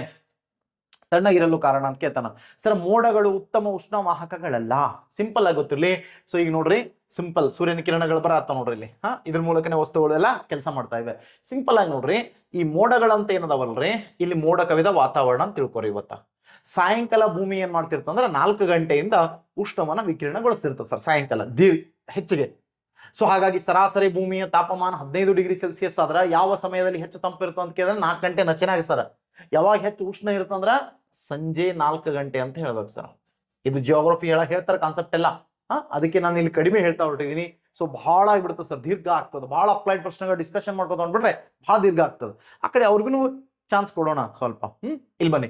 ಸೊ ಇದು ಮೋಡ ಕವಿದ ವಾತಾವರಣ. ಸಾಯಂಕಾಲ 4 ಗಂಟೆಗೆ ಏನಾಗ್ತದ, ಭೂಮಿ ಉಷ್ಣವನ್ನ ವಿಕಿರಣಗೊಳ್ತಿರ್ತದೆ ಸರ್. ಉಷ್ಣ ಹೊರಗೆ ಹೋಗ್ಬೇಕು. ಒಂದಿಷ್ಟು ಇಲ್ಲಿ ಇರ್ತಕ್ಕಂಥ ಹಸಿರು ಮನೆ ಅನಿಲಗಳು ಏನ್ ಮಾಡ್ತಾವ, ಆ ಉಷ್ಣವನ್ನು ಹಿಡಿದಿಟ್ಕೋತಾವ. ಉಳಿದದ್ದು ವಾಪಸ್ ಎಲ್ಲಿ ಬರ್ಬೇಕದು, ಸೂರ್ಯನ ಕಡೆ ಬರ್ಬೇಕು ಸರ್. ಬರ್ಬೇಕಾದಾಗ ಈ ಮೋಡಗಳಿಗೆ ಹೋಗಿ ಬಡಿತಾವ ಸರ್. ಮೋಡ ಉತ್ತಮ ಉಷ್ಣವಾಹಕವಲ್ಲ. ಸೊ ಅದು ಉಷ್ಣವನ್ನ ತಗೋತು ಅಂದ್ರೆ ತನ್ನ ಬಳಿ ಹಿಡಿದು ಇಟ್ಕೋತದ, ಅಥವಾ ಉಷ್ಣವನ್ನ ತಗೊಂಡು ಹೊರಗಡೆ ಬಿಟ್ಟು ಕೊಡ್ತಂದ್ರೆ ಹೊರಗೆ ಹೋಗ್ತದ ಸರ್. ಮೋಡ ಅಥವಾ ಮಂಜುಗಡ್ಡೆ ಏನಲ್ಲ, ಉತ್ತಮ ಉಷ್ಣವಾಹಕಗಳಲ್ಲ. ಆದ್ದರಿಂದ ಇದಕ್ಕೆ ಹೋಗಿ ಬಡಿತದ ಸರ್. ಬಡದು ಸೊ ಅದ್ರ ಕೆಲಸ ಏನು, ಅದು ತಗೋಬೇಕು, ಇಟ್ಕೋಬೇಕು, ಅಥವಾ ಬೇರೆ ಕಡೆ ಕಳಿಸ್ಬೇಕು. ಮೇಲೆ ಕಳ್ಸಕ್ ಆಗಲ್ಲ ಸರ್ ಅದಕ್ಕಂದಾಗ, ಅದಕ್ಕೆ ಬಡದಾಗ ಉಷ್ಣ ಅಲ್ಲೇ ಕೂಡಕ್ ಆಗಲ್ಲ ಸರ್. ಅದು ಮ್ಯಾಲ ಹೋದಾಗ ತಂಪಾಗ್ಬಿಟ್ಟಿರುತ್ತೆ ಸ್ವಲ್ಪ. ಸೊ ನಿಧಾನವಾಗಿ ಆ ಉಷ್ಣ ಏನ್ ಮಾಡ್ತದ, ಹೊಳ್ಳಿ ವಾತಾವರಣಕ್ಕೆ ಬರುತ್ತೆ ರಿಫ್ಲೆಕ್ಟ್ ಆಗಿ. ಈ ಮೋಡಗಳಿಗೆ ಬಡದು ರಿಫ್ಲೆಕ್ಟ್ ಆಗಿ ಮತ್ತೆ ಬರ್ತದ. ಈ ಕಡೆ ಹೋಗೋ ಉಷ್ಣ ಒಂದು, ಆ ಬರೋ ಉಷ್ಣ ಒಂದು, ಎರಡೂ ಸೇರಿ ವಾತಾವರಣದ ತಾಪಮಾನವನ್ನ ಅತಿ ಹೆಚ್ಚು ಮಾಡ್ತಾವ. ಅದ ಹ್ಯೂಮಿಡಿಟಿ ಹೆಚ್ಚಾಗಿರ್ತ ನೋಡಿ, 4 ಗಂಟೆ 5 ಗಂಟೆ ಸುಮಾರು ಹ್ಯೂಮಿಡಿಟಿ ಹೆಚ್ಚಾಯ್ತಂದ್ರ ಇವತ್ತು ರಾತ್ರಿ ಮಳೆ ಹೊಡಿತದ ನೋಡಿ, ಗ್ಯಾರಂಟಿ ಅಂತೀವಿ. ಯಾಕಂದ್ರ ಮ್ಯಾಲ ಮೋಡಗಳ ನಮ್ಮ ಕಣ್ಣಿಗೆ ಕಾಣ್ತಿರಲ್ಲ, ಆದ್ರೂ ಕೂಡ ಸೊ ಹ್ಯೂಮಿಡಿಟಿಯನ್ನು ನೋಡಿ ಹೇಳ್ತೀವಿ. ಹ್ಯೂಮಿಡಿಟಿ ಮೀನ್ಸ್ ಧಗಿ ಅಂತ ಕರಿತೀವಿ ನೋಡ್ರಿ. ಭಾಳ ಧಗಿ ಆಲತ್ತ, ಇವತ್ತ ದೌರ್ ಭಾಳ ಬಿಡ್ಲಾಗ್ತದ, ಇವತ್ತು ಮಳೆ ಬರ್ತದ ಅಂತ ಹೇಳ್ತೀವಿ ನೋಡ್ರಿ ಸರ್. ಆ ಹ್ಯೂಮಿಡಿಟಿ ಏನಾಗ್ತದಲ್ಲ, ಸೊ ಅದು ಹೆಚ್ಚು ಮಳೆಯನ್ನ ಕೊಡ್ತಕ್ಕಂಥ ಕಾನ್ಸೆಪ್ಟು. ಇದು ರಿಫ್ಲೆಕ್ಟ್ ಆಗಿ ಬಂದು ಸೊ ಮಳೆಯನ್ನ ತರ್ತದ ನೋಡ್ತೀವಿ. ಅಥವಾ ಮಳೆ ತಂದಿದೆ ಎಲ್ಲ ಮೋಡ ಕರಿಗೋಗ್ಬೇಕು ಸರ್. ಅವಾಗ ಇಲ್ಲಿ ಏನ್ ತಂಪಾಗ್ತದ ಅದು ಇಷ್ಟು ಹಿಡ್ಕೊಂಡು ಸೊ ಮ್ಯಾಲ ಆವಿಯಾಗಿ ಹೋಯ್ತಂದಾಗ ಸೊ ವಾತಾವರಣ ಮತ್ತೆ ತಿಳಿ ತಂಪಾಗ್ತದ ಅಂತ ನೋಡ್ತೀವಿ. ಇಲ್ಲ ಅಂದಿದ್ರೆ ಸೊ ಮೋಡ ಇಲ್ಲ ಅಂತಂದ್ರ ಉಷ್ಣ ಓಷ್ಟು ವಾಪಸ್ ರಿಟರ್ನ್ ಸೂರ್ಯನ ಕಡೆ ಹೋಗ್ಬಿಡ್ತದ sir. This is most important fact ಅಂತ ನೋಡ್ತೀವಿ. ಇದಾದ್ಮೇಲೆ ಸೂರ್ಯನ ಶಾಖ ಶಕ್ತಿ ಭೂಮಿಯನ್ನು ತಲುಪುತ್ತದೆ. ಸೊ ಇದು ಕೂಡ ಆಗಲೇ ಡಿಸ್ಕಷನ್ ಮಾಡಿದೀನಿ. ಬೆಂಕಿಯ ಬಳಿ ನಿಂತಾಗ, ಸೊ ಇದು PSI ಕ್ವಶನ್ ಆಗಿದೆ ನೋಡಿ. ಒಬ್ಬ ವ್ಯಕ್ತಿ ಬೆಂಕಿಯ ಬಳಿ ನಿಂತು ಉಷ್ಣವನ್ನು ಕಾಯಿಸಿಕೊಳ್ಳುತ್ತಿದ್ದಾನೆ. ಅದು ಯಾವ ಒಂದು ವಿಧಾನದ ಮೂಲಕ ಅವನ ಮೈತನ ಉಷ್ಣ ಬಡಿತಾ ಇದೆ ಅಂತ ಕೇಳಿದ್ರೆ ವಿಕಿರಣ ವಿಧಾನದ ಮೂಲಕ. ಇಲ್ಲದ ನೋಡ್ರಿ, ಬೆಂಕಿ ಕಾಸ್ಕೊಳತನ. ಈ ಬೆಂಕಿ ಕಾಸ್ಕೊಳಕತ್ತಾನಂತಂದ್ರ ಇವನಿಗೆ ಈ ಬೆಂಕಿಯ ಕೈ ಹಿಡಿಲ್ಲ ಸರ್, ದೂರಿದಾನೆ. ದೂರಿದ್ರು ಕೂಡ ಅವನಿಗೆ ಉಷ್ಣ ಹತ್ತುತ್ತೆ. ಕಾರಣ ಅಂತ ಕೇಳಿದ್ರೆ ಸೊ ಈ ಒಂದು ಬೆಂಕಿ ರೇಡಿಯೇಷನ್ ಮೂಲಕ ಉಷ್ಣವನ್ನ ಅವನ ಮೈತನ ತರ್ತಿರ್ತದ. ಇದೇ ತತ್ವವನ್ನು ಇಟ್ಕೊಂಡು ಸೊ ಎಸ್ಕಿಮೋ ಜನಾಂಗ, ಕೆನಡಾ ದೇಶದಲ್ಲಿ ಬರ್ತಕ್ಕಂಥ ಗ್ರೀನ್ಲ್ಯಾಂಡ್, ಕೆನಡಾದ ಉತ್ತರದಲ್ಲಿ ಮತ್ತು ಗ್ರೀನ್ಲ್ಯಾಂಡ್ ಈ ಒಂದು ಏನ್ ದ್ವೀಪ ಅದಲ್ಲ, ಅಲ್ಲಿ ಬರ್ತಕ್ಕಂಥ ಒಂದು ವಿಚಿತ್ರವಾದ ಜನಾಂಗ ಅದರ. ಸೊ ಆ ಜನಾಂಗವೇ ಯಾವುದು ಅಂತ ಕೇಳಿದ್ರೆ ಎಸ್ಕಿಮೋ ಅಂತ ಕರಿತೀವಿ ಸರ್. ಯಾವ ಜನಾಂಗ ಅದರಲ್ಲಿ? ಎಸ್ಕಿಮೋ ಜನಾಂಗ ಅದರ. ಈ ಎಸ್ಕಿಮೋ ಜನಾಂಗ ಏನ್ ಮಾಡ್ತಾರಂದ್ರ ಈಗ್ಲೂ ಅಂತಕ್ಕಂಥ ಮನಿಗಳಲ್ಲಿ ವಾಸ ಇರ್ತಾರೆ ಸರ್. ಈಗ್ಲೂ ಮನಿಗಳು ಎದರಿಂದ ಮಾಡಿರ್ತಾವ ಅಂದ್ರ ನೋಡ್ರಿ, ಇಲ್ಲಿ ನೋಡ್ರಿ ಈಗ್ಲೂ. ಸೊ ಈಗ್ಲೂ ಮನಿ ಎದರಿಂದ ಅಂತಂದ್ರ ಮಂಜುಗಡ್ಡೆಯಿಂದ. ಐಸ್ ಇದೆ, ಐಸನ್ನ ಕಟ್ ಮಾಡಿ ಅದ್ರೊಳಗೆ ಏನ್ ಮಾಡ್ತಾರ ಅವರು, ಮನಿ ಮಾಡ್ಕೋತಾರ ಅಂತ ನೋಡ್ತೀವಿ ಸರ್. ಐಸ್ ಕಟ್ ಮಾಡಿ ಮನಿ ಮಾಡ್ಕೋತಾರ. ಆದ್ರ ಆ ಮನಿ ಹೆಂಗ್ ಸರ್, ಬಿಸಿ ಇರ್ತಾವ. ಒಳಗೆ ಹೋದ್ರ ನಾರ್ಮಲ್ ಆಗಿ ನನಗೆ ಹೆಂಗ್ ಇಲ್ಲಿ ಸ್ವೆಟ್ ಆಗತ್ತ ನೋಡ್ರಿ, ಹಿಂಗ ಹಾಟ್ ಇರ್ತದ ಸರ್. ಯಾಕೆ ಹಾಟ್ ಇರ್ತದ ಅಂತಂದ್ರ ಅವ್ರದ್ದು ಒಂದು ಸಣ್ಣ ಇಲ್ಲಿ ಬೆಳಕ್ ಬರತ್ತ ನೋಡ್ರಿ, ಇಲ್ಲಿ ಒಳಗ್ ಬೆಳಕದಲ್ಲ, ಸಣ್ಣದೊಂದು ಏನ್ ಮಾಡ್ತಾರ ಅಂದ್ರೆ ಅಗ್ಗಸ್ಟಿಕೆ ಇಟ್ಟಿರ್ತಾರ ಸರ್. ಬೆಂಕಿ ಹಾಕಿ ಸಣ್ಣದೊಂದು ಪಾತ್ರೆಯಲ್ಲಿ ಏನ್ ಮಾಡ್ತಾರ, ಅಗ್ಗಸ್ಟಿಕೆ ಹಾಕಿಟ್ಟಿರ್ತಾರ. ಈ ಅಗ್ಗಸ್ಟಿಕೆ ಏನ್ ಮಾಡ್ತ ಅಂತಂದ್ರ ಇಡೀ ರೂಮಿನ ಒಳಗಡೆ ಹಾಟ್ ಮಾಡಿಡ್ತದ, ಬಿಸಿ ಮಾಡಿಡ್ತದ ಅಂತ ನೋಡ್ತೀವಿ ಸರ್. ಬೆಂಕಿ ಹಾಕಿಟ್ಟಿರ್ತಾರ, ಒಂದು ಕಿಚ್ ಹಾಕಿಟ್ಟಿರ್ತಾರ ನೋಡ್ರಿ. ಯಾರ ಹೆಣ್ಮಕ್ಳು ಡೆಲಿವರಿ ಆಗಿತ್ತಂದ್ರ ಸೊ ಅವ್ರು ಬೆಂಕಿ ಕಾಸ್ಕೊತಿರ್ತಾರ ನೋಡ್ರಿ. ಆ ಬೆಂಕಿ ಕಾಸ್ಕೊಂಡು ಅವ್ರು ಹೊರಸಿನ ಕೆಳಗ ಅಥವಾ ಮಲ್ಗಳು ಮಂಚದ ಕೆಳಗೆ ಇಟ್ಟಿರ್ತಾರ ಸರ್. ಆ ರೂಮ್ ಒಳಗೆ ಎಂಟ್ರಿ ಕೊಡ್ರಿ, ನೋಡಮ್ ಎಷ್ಟು ಹೀಟ್ ಅನಿಸ್ತದ ನೋಡ್ರಿ. ಸಿಕ್ಕಾಪಟ್ಟೆ ಹಾಟ್ ಅಂತ ಅನಿಸ್ತದ. ಯಾಕೆ ಸರ್ ಹಾಟ್ ಅನಿಸ್ತಂದ್ರ, ಅಥವಾ ಅಡಿಗೆ ಮಾಡ್ತಿರ್ತಾಳ ತಾಯಿ ಅಡಿಗೆ ಮಾಡ್ತಿರ್ತಾಳ. ಸೊ ಬೆಂಕಿ ಹಚ್ಚಿ ಅಡಿಗೆ ಮನ್ಯಾಗ ಒಳಗೆ ಹೋದ ತಕ್ಷಣ ನೋಡ್ರಿ ಎಷ್ಟು ಬೆಚ್ಚಗೆ ಅನಿಸ್ತದ. ಯಾಕೆ ಅನಿಸ್ತದ ಅಂತ ಕೇಳಿದ್ರೆ ಆ ಒಂದು ಉಷ್ಣ ಏನಾಗ್ತಿರ್ತದ, ರೇಡಿಯೇಷನ್ ಮೂಲಕ ಇಡೀ ರೂಮ್ ಅನ್ನ ಬಿಸಿ ಮಾಡ್ತಿರ್ತದ ಅಂತ ನೋಡ್ತೀವಿ. Same concept sir. ಇಲ್ಲಿ ಮಂಜುಗಡ್ಡೆ ಕರಗಲ್ಲೇನ್ರಿ, ನೀ ಒಳ ಬೆಚ್ಚಗೆ ಮಾಡಿದ್ರ ಅಷ್ಟು ಟೆಂಪರೇಚರ್ಗೆಲ್ಲ ಮ್ಯಾಲಿನ ತಂಪಿರ್ತಲ್ಲ ಸರ್, ಹಂಗಾಗಿ ಮಂಜುಗಡ್ಡೆ ಕರಗಲ್ಲ. ಆದ್ರೆ ಉಷ್ಣ ಹೊರಗೋಗಿ ತಂಪಾಗಲ್ಲ ಏನ್ ಸರ, ತಂಪಾಗಲ್ಲ ಸರ್ ಒಟ್ಟೆ. ಯಾಕಂದ್ರೆ ಮಂಜುಗಡ್ಡೆ ಉತ್ತಮ ಉಷ್ಣವಾಹಕವಲ್ಲ. ಅದು ಉಷ್ಣವನ್ನು ಒಳಗೆ ತಾನು ತಗೊಳ್ಳಲ್ಲ, ಹೊರಗೂ ಬಿಟ್ಕೊಡಲ್ಲ ಸರ್. ಹಾಗಾಗಿ ಅಲ್ಲಿ ಏನ್ ಉಷ್ಣ ಅದಕ್ಕೆ ಬಡಿತ ನೋಡ್ರಿ, ಅದು ಹೊಳೆ ರಿಫ್ಲೆಕ್ಟ್ ಆಗ್ತದ, ಅಲ್ಲಿದಲ್ಲೇ ರಿಫ್ಲೆಕ್ಟ್ ಹಾಕೋತ ಹೋಗ್ತದೆ ಸರ್. ಆ ರಿಫ್ಲೆಕ್ಟ್ ಹಾಕೋತ ಹೋಗೋದ್ರಿಂದ ಕೊಠಡಿಯ ತಾಪಮಾನ ಮೇಂಟೈನ್ ಮಾಡುತ್ತಾರ ಅಂತ ನೋಡ್ತೀವಿ. ಕೊಠಡಿಯ ತಾಪಮಾನ ಹೀಟ್ ಆಗಿನೇ ಇರುತ್ತೆ ಅಂತ ನೋಡ್ತೀವಿ. ದೀಸ್ ಆರ್ ಇಂಪಾರ್ಟೆಂಟ್ ಫ್ಯಾಕ್ಟ್ಸ್ ಅಂತ ನೋಡ್ತೀವಿ. ಸೊ ಇದು ನಾವು ವಿಕಿರಣ ಅಂದಾಗ ಗೊತ್ತಿರಬೇಕಾದಂತ ಪಾಯಿಂಟ್ಸ್ಗಳು. ಇದಾದ್ಮೇಲೆ ನೆಕ್ಸ್ಟ್ ಒಂದು ಕಾನ್ಸೆಪ್ಟ್ ನಾವು ನೋಡ್ಕೊಂಡು ಬರ್ತೀವಿ. ಥರ್ಮೋಪ್ಲಾಸ್ಕ್ ಕೊಟ್ಟೆ ನೋಡಿ ಸರ್, ಇಲ್ಲಿ ಬಂದಿವೆ ನೋಡ್ರಿ. ಥರ್ಮೋಪ್ಲಾಸ್ಕ್ ಅದು ಅಲ್ಲಿ ಮಿಸ್ ಆಗಿತ್ತಾ, ಅದಕ್ಕೆ ಲಾಸ್ಟ್ ಅಲ್ಲಿ ಮತ್ತೆ ಹಾಕೊಂಡಿದ್ದೀನಿ. ಹಾಟ್ ಬಾಕ್ಸ್ ಮತ್ತು ಥರ್ಮೋಪ್ಲಾಸ್ಕ್ ಯಾವ ರೀತಿ ಕೆಲಸ ಮಾಡ್ತಾವ ಅಂತ ಹೇಳಿದ್ನಲ್ಲ ಅದು ಸರ್. ಬಿಸಿಯಾದ ವಸ್ತುಗಳನ್ನು ಬಿಸಿಯಾಗಿ, ತಂಪಾದ ವಸ್ತುಗಳನ್ನು ತಂಪಾಗಿ ಇಡಲು ಸೊ ಏನ್ ಮಾಡ್ತೀವಿ ನಾವು, ಥರ್ಮೋಪ್ಲಾಸ್ಕ್ ಅನ್ನ, ಹಾಟ್ ಬಾಕ್ಸ್ ಅನ್ನ, ಕೋಲ್ಡ್ ಏನಂದ್ರ ಸೊ ಥರ್ಮೋಪ್ಲಾಸ್ಕ್ ಅನ್ನ ನಾವು ಬಳಸ್ತೀವಿ ಸರ್. ಥರ್ಮೋಪ್ಲಾಸ್ಕ್ ಅಲ್ಲಿ ಕೋಲ್ಡ್ ಇರುತ್ತೆ, ಹಾಟ್ ಇರುತ್ತೆ, ಎರಡು 2 in 1 ಇದೆ ಸರ್. ಸೊ ಅದು ಏನ್ ಮಾಡ್ತಾವ ಅಂತಂದ್ರ ತಂಪ ಹಾಕಿಟ್ಟಿದ್ದು ತಂಪ ಇಡ್ತಾವ, ಉಷ್ಣ ಹಾಕಿಟ್ಟು ಹಾಟ್ ಹಾಕಿಟ್ರೆ ಹಾಟ ಇಡ್ತಾವ ಸರ್. ಕೋಲ್ಡ್ ವಾಟರ್ ಬಾಟಲ್ ಇರ್ತಾವಲ್ಲ ಸರ್, ಸೇಮ್ ಕಾನ್ಸೆಪ್ಟ್. ಅದಾದ್ಮೇಲೆ ಹಾಟ್ ಬಾಕ್ಸ್ ಅವ್ ನೋಡ್ರಿ, ಚಪಾತಿ ಗಿಪ್ಪತ್ತಿ ಹಾಕಿಡ್ತಾರ ನೋಡ್ರಿ. ಈ ಹಾಟ್ ಬಾಕ್ಸ್ ಕೂಡ ಎರಡೆರಡು ಲೇಯರ್ ಇರ್ತಾವ ಅಂತ ಹೇಳಿದೆ ಸರ್. ಅದು ಒಳಗೆ ನೋಡ್ರಿ ಬೇಕಂದ್ರೆ, ಅಥವಾ ಯಾವ ಮನ್ಯಾಗ ಕೆಟ್ಟಿದ್ದು ಅಂದ್ರೆ ನೋಡ್ರಿ, ಎರಡು ಇರ್ತಾವ ಸರ್ ಲೇಯರ್, ಮೇಲ್ಗಡೆ ಒಂದು ಒಳಗಡೆ ಒಂದು. ಅದ್ರ ನಡುವೆ ಏನ್ ಮಾಡಿರ್ತಾರ, ಸೊ ಒಳಗಡೆ ಥರ್ಮೋಕೋಲ್ ಹಾಕಿರ್ತಾರೆ. ಇದು ಹಾಟ್ ಬಾಕ್ಸ್ ಅಲ್ಲಿ ಇವೆರಡು ನೋಡ್ಬಾರ್ದು ಪಳ್ಳು ಇರ್ತದೆ ಸರ್, ಒಳಗೆ ಏರ್ ಇರ್ತದೆ, ಗಾಳಿ ಇರ್ತದೆ ಸರ್. ಇದರಲ್ಲಿ ಥರ್ಮೋಪ್ಲಾಸ್ಕ್ ಅಲ್ಲಿ ಅಂತ ನೋಡ್ತೀವಿ. ಮ್ಯಾಲ್ ಹಿಡಿದ್ರೆ ಸುಡಲ್ ಸರ್, ಅದ್ರ ಒಳಗಡೆ ನೋಡ್ಬೇಕು ಚಾ ಹಾಕಿದ್ರೆ ಬಿಸಿ ಬಿಸಿ ಬಿಸಿ ಬಿಸಿ ಗರಂ ಇರ್ತದೆ. ಸೊ 1 ತಾಸು 2 ತಾಸು ಇಡ್ರಿ ಥರ್ಮೋಪ್ಲಾಸ್ಕ್ ಅಲ್ಲಿ ಹಾಕಿ, ಸೊ 2 ತಾಸುವರೆಗೂ ಹಾಟೇ ಇರ್ತದೆ ಅಂತ ನೋಡ್ತೀವಿ. This is the most important fact. ಅದು ಹೆಂಗ್ ಮಾಡ್ತದೆ ಅಂತ ಕೇಳಿದ್ರೆ, ಥರ್ಮೋಪ್ಲಾಸ್ಕ್ ಸಿಲ್ವರ್ ನಿಂದ ಲೇಪಿತವಾಗಿದ್ದು ವಿಕಿರಣದಿಂದ ಶಾಖ ವರ್ಗಾವಣೆಯನ್ನು ತಡೆಯುತ್ತದೆ. ಆದರೆ 2 ಗೋಡೆಗಳ ನಡುವೆ ಇರುವ ನಿರ್ವಾತ ಕೊಳವೆ, ಸೊ ಒಳಗ ಪಳ್ಳು ಇರ್ತದೆ ಸರ್, ನಿರ್ವಾತ ಕೊಳವೆ ಇರ್ತದ. ಸೊ ಇದು ಏನ್ ಮಾಡ್ತಂದ್ರ ಸಂವಹನದ ಮೂಲಕ ಶಾಖ ವರ್ಗಾವಣೆಯನ್ನು ತಡೆಯುತ್ತದೆ. ಸೊ ಅದು ಸಂವಹನ ಆಗಿ ಉಷ್ಣ ಹೊರಗೋಗ್ಬೇಕಂದ್ರೆ ಅದನ್ನು ತಡೀತದೆ ಅಂತ ನೋಡ್ತೀವಿ. ಇನ್ನು ತೆಳುವಾದ ಗಾಜಿನ ಗೋಡೆಯು ಶಾಖವನ್ನು ಹೊರಹೋಗದಂತೆ ಮತ್ತು ಒಳಬರದಂತೆ ತಡೀತದ ಅಂತ ನೋಡ್ತೀವಿ ಸರ್. ಇಲ್ಲಿರ್ತಲ್ಲ ತೆಳುವಾದ ಗಾಜಿಂದ ಇರ್ತದ ಅಥವಾ ನುಣುಪಾದ ಒಂದು ಲೋಹದ ಇರ್ತದ. ಸೊ ಅದು ಹೊರಗೆ ಉಷ್ಣ ಹೋಲದಂಗ ಅಥವಾ ಬಳಬರ್ಲಾದಂಗ ತಡೀತದ ಅಂತ ನೋಡ್ತೀವಿ. ಜೇಮ್ಸ್ ಡೀವರ್ ಅವರ ಥರ್ಮೋಪ್ಲಾಸ್ಕ್ ಅನ್ನು ಆವಿಷ್ಕರಿಸಿದರು ಅಂತ ನೋಡ್ತೀವಿ ಸರ್. ಥರ್ಮೋಪ್ಲಾಸ್ಕ್ ಅನ್ನು ಆವಿಷ್ಕರಿಸಿದವರು ಯಾರು ಅಂತ ಕೇಳಿದ್ರೆ ಜೇಮ್ಸ್ ಡೀವರ್ ಅವರು ಅಂತ ನೋಡ್ತೀವಿ. ಸೊ ಇಂಥವು ಸಾಕಷ್ಟು ಕಾನ್ಸೆಪ್ಟ್ಗಳು, ಥರ್ಮೋಪ್ಲಾಸ್ಕ್ ಕೆಲಸ ಮಾಡೋದು, ಮತ್ತೆ ಸೊ ಈ ಒಂದು ಕಿರ್ಚಾಫ್ ಲಾ ಅಂದ್ರೆ ಏನು, ಸೊ ಉಷ್ಣಕ್ಕೆ ಸಂಬಂಧಿಸಿದ ಸಾಕಷ್ಟು ತತ್ವ ಮತ್ತು ಸಿದ್ಧಾಂತ ನಿಯಮಗಳಿವೆ. ಈಗ ಕೆಲವೊಬ್ಬರಿಗೆ ತತ್ವ ಸಿದ್ಧಾಂತ ನಿಯಮಗಳು ಹೇಳೋಣ ತಲೆ ಕೆಡ್ತವೆ ಸರ್, ಅದಕ್ಕೆ ನಾನು ಇಲ್ಲಿ ಹೇಳಲ್ಲ. ಲಾಸ್ಟ್ ಕ್ಲಾಸಲ್ಲಿ ಏನಿರುತ್ತೆ ಅಂತ ಕೇಳಿದ್ರೆ, ಸೊ ಬರೇ ಸಿದ್ಧಾಂತಗಳು, ಥಿಯರಿಗಳು, ಅವುಗಳು ಇವುಗಳು ಮಾತ್ರ ಇರ್ತವೆ ಸರ್. ಮತ್ತೆ ಈಗ ಕೆಲವು ಲೆಕ್ಕಗಳು ಬರ್ತಾವೆ, ಉಷ್ಣ ವರ್ಗಾವಣೆ ಮಾಡಬೇಕಾದಾಗ. So kelvin to Celsius, Celsius to Fahrenheit, Fahrenheit to Celsius. So ಈ ರೀತಿ ಉಷ್ಣವನ್ನ ಏನ್ ಮಾಡ್ಬೇಕು, ತಾಪವನ್ನ ಸೊ ಒಂದು ಮಾಪನದಲ್ಲಿ ಇನ್ನೊಂದು ಮಾಪನಕ್ಕೆ ವರ್ಗಾವಣೆ ಮಾಡ್ಬೇಕಿರ್ತದೆ. ಉಷ್ಣ ನನ್ನ 37 ಡಿಗ್ರಿ ಸೆಲ್ಸಿಯಸ್ ಅಂದ್ರೆ ಫ್ಯಾರನೈಟ್ ಅಲ್ಲಿ ಎಷ್ಟು, ಈ ರೀತಿ ಕ್ವಶನ್ ಕೇಳ್ತಿರ್ತಾನೆ. ಸೊ ಅದನ್ನ ಹೇಳ್ಬೇಕಂದಾಗ ನಾನು ಏನ್ ಮಾಡ್ತೀನಿ, ಅದು ಕೂಡ ಕೊನೆಯ ಕ್ಲಾಸಲ್ಲಿ ಇಟ್ಕೊಂಡಿದ್ದೀನಿ. ಯಾಕಂತ ಕೇಳಿದ್ರೆ ಬಹಳ ಜನಕ್ಕೆ ಅದು ಬಿಡಿಸ್ಬೇಕತ್ತೆ ಅಂದ್ರೆ ಸೊ ವಿಡಿಯೋ ನೋಡೋದೇ ಬಿಟ್ಟು ಮಾಡ್ತಾವ ಸರ್. ನಮ್ಮ ಜನಕ್ಕೆ ಹೆಂಗಿರ್ಬೇಕಂದ್ರೆ ಇಂಟ್ರೆಸ್ಟ್ ಇರಬೇಕು, ಭಾಳ ಈಸಿ ಇರಬೇಕು, ಈಸಿ ಆಗಿ ತಿಳಿಬೇಕು ಸರ್. ನೋಟ್ ಎಣಸಾಗ ಈಸಿಯಾಗಿ ಎಲ್ಲ ದಪ್ಪ ಕಂತೆಗಳು ಬರ್ತಾವೆ. ಈಗ ಸಣ್ಣ ನೌಕರಿ ಹಿಡಿದ್ರು ಕೂಡ, ಪೊಲೀಸ್ ಕಾನ್ಸ್ಟೇಬಲ್ ಆದ್ರೂ 50,000ಕ್ಕಿಂತ ಹೆಚ್ಚು ಸ್ಯಾಲರಿ ಇದೆ ಈಗ. ಪೊಲೀಸ್ ಕಾನ್ಸ್ಟೇಬಲ್ SSLC ಮೇಲೆ ಸಿಗ್ತದೆ ನಿಮ್ ಪೋಸ್ಟ್. ಅದು 10ನೇ ತರಗತಿ ಮೇಲೆ ಸಿಗ್ತಕ್ಕಂತ ಪೊಲೀಸ್ ಕಾನ್ಸ್ಟೇಬಲ್ ಆದ್ರೂ 50,000 ತನಕ ಸ್ಯಾಲರಿ ಅನ್ನಿಸ್ತೀರಿ. ತಿಂಗಳಾದ್ರೆ ದಿನಕ್ಕೆ 2,000 ರೂಪಾಯಿಗಿಂತ ಹೆಚ್ಚು ಸ್ಯಾಲರಿ ಬೀಳ್ತದೆ. ಯಾಕಂದ್ರ ಒಂದು ವರ್ಷದಲ್ಲಿ ಸೊ ನೀವು 100 ದಿನ ರಜಾದಾಗೆ ಇರ್ತೀರಿ, ಮತ್ತೆ 13 ಸ್ಯಾಲರಿ ಆತಾವ ನೀವು. ಸೊ ಇಷ್ಟೆಲ್ಲ ಫೆಸಿಲಿಟಿ ಕೊಡ್ತಾನಂತಂದ್ರೆ ನಮ್ಗೆ ಈಸಿ ಆಗಿನೇ ಸಿಗ್ಬೇಕು ಎಲ್ಲ ಅಂತ ಯಾವತ್ತೂ ಅನ್ಕೋಬಾರ್ದು. ನಮ್ಗೆ ಟಫ್ ಕೇಳಿ, ಕಾಂಪಿಟೇಷನ್ ಸೊ ಬಹಳ ಹೈ ಆಗ್ತಾ ಇದೆ ಈಗ. ಅವಾಗ ಏನ್ ಮಾಡ್ತಾನೆ, ಕ್ವಶನ್ ಪೇಪರ್ ಟಫ್ ಮಾಡ್ತಾನೆ. ಟಫ್ ಕ್ವಶನ್ ಪೇಪರ್ ಬಂದ್ರು ಕೂಡ ಬಿಡಿಸ್ಬೇಕು.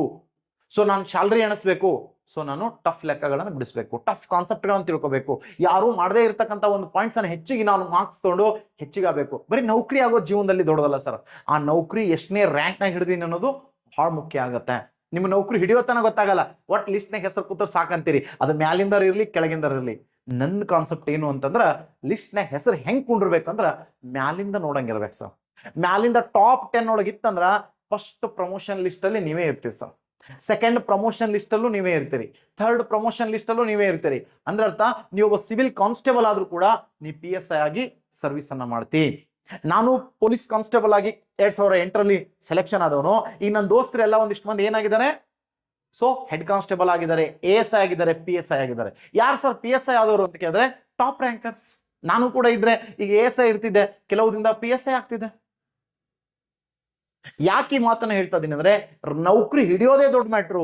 ಹಿಡಿಯೋತನ ಗೊತ್ತಾಗಲ್ಲ ಸರ್, ಹಿಡಿಯೋದೇ ದೊಡ್ಡ ಮ್ಯಾಟ್ರ್ ಆಗುತ್ತೆ. ಆದ್ರೆ ಯಾವ ರ್ಯಾಂಕ್ ಅಲ್ಲಿ ಹಿಡಿದೀನಿ ಅಂತಂದ್ರೆ, ನಾಳೆ ಪ್ರಮೋಷನ್ ಲಿಸ್ಟ್ ಅಲ್ಲಿ ನೀ ಇರ್ತೀಯ. ಆ ಪ್ರಮೋಷನ್ ಲಿಸ್ಟ್ ಅಲ್ಲೂ ನಮ್ಮ ಬ್ಯಾಚ್ ಅಲ್ಲಿ ನಾನೇ ಇರಬೇಕು ಅನ್ನೋದಾದ್ರೆ ಟಾಪ್ ರ್ಯಾಂಕ್ ಅಲ್ಲಿ ನೌಕರಿ ಹಿಡೀರಿ. ಅಕಸ್ಮಾತ್ ಸ್ವಲ್ಪ ತಪ್ಪಿದ್ರೆ ಒಂದ್ 2 ರ್ಯಾಂಕ್ ಕೆಳಗೆ ಬರ್ತೀರಿ, ಆದ್ರ ಲಿಸ್ಟ್ ಇಂದ ಹೊರಗಿರಲ್ಲ. ಅದನ್ನ ಇಟ್ಕೊಂಡು ಅಧ್ಯಯನ ಮಾಡೋದು. ಸೊ ಓಕೆ, ನೆಕ್ಸ್ಟ್ ಕಾನ್ಸೆಪ್ಟ್ ನಾವು ನೋಡ್ಕೊಂಡು ಬರ್ತೀವಿ. ಯಾವ್ದು ಸರ್ ಅಂತ ಕೇಳಿದ್ರೆ, ಇಲ್ಲಿ ಬಣ್ಣ ಮತ್ತು ಉಷ್ಣ. ಸೊ ಕೆಲವೊಂದು ಕಾನ್ಸೆಪ್ಟ್ಗಳು ಬರ್ತಾವೆ ಸರ್. ಬಣ್ಣ ಮತ್ತು ಉಷ್ಣದ ಮೇಲೆ ಅಪ್ಲೈಡ್ ಪ್ರಶ್ನೆಗಳು ಬಂದಿವೆ. ಅದಕ್ಕೋಸ್ಕರ ಈ ಪ್ರಶ್ನೆಯನ್ನು ನಾನು ಇಲ್ಲಿ ಹಾಕಿದ್ದೀನಿ. ಸೊ ಬಿಳಿಯ ಬಣ್ಣದ ವಸ್ತುಗಳು ಕಡಿಮೆ ಉಷ್ಣವನ್ನು ಹೀರಿಕೊಂಡು ಹೆಚ್ಚಿನ ಉಷ್ಣವನ್ನು ಪ್ರತಿಫಲಿಸುತ್ತವೆ.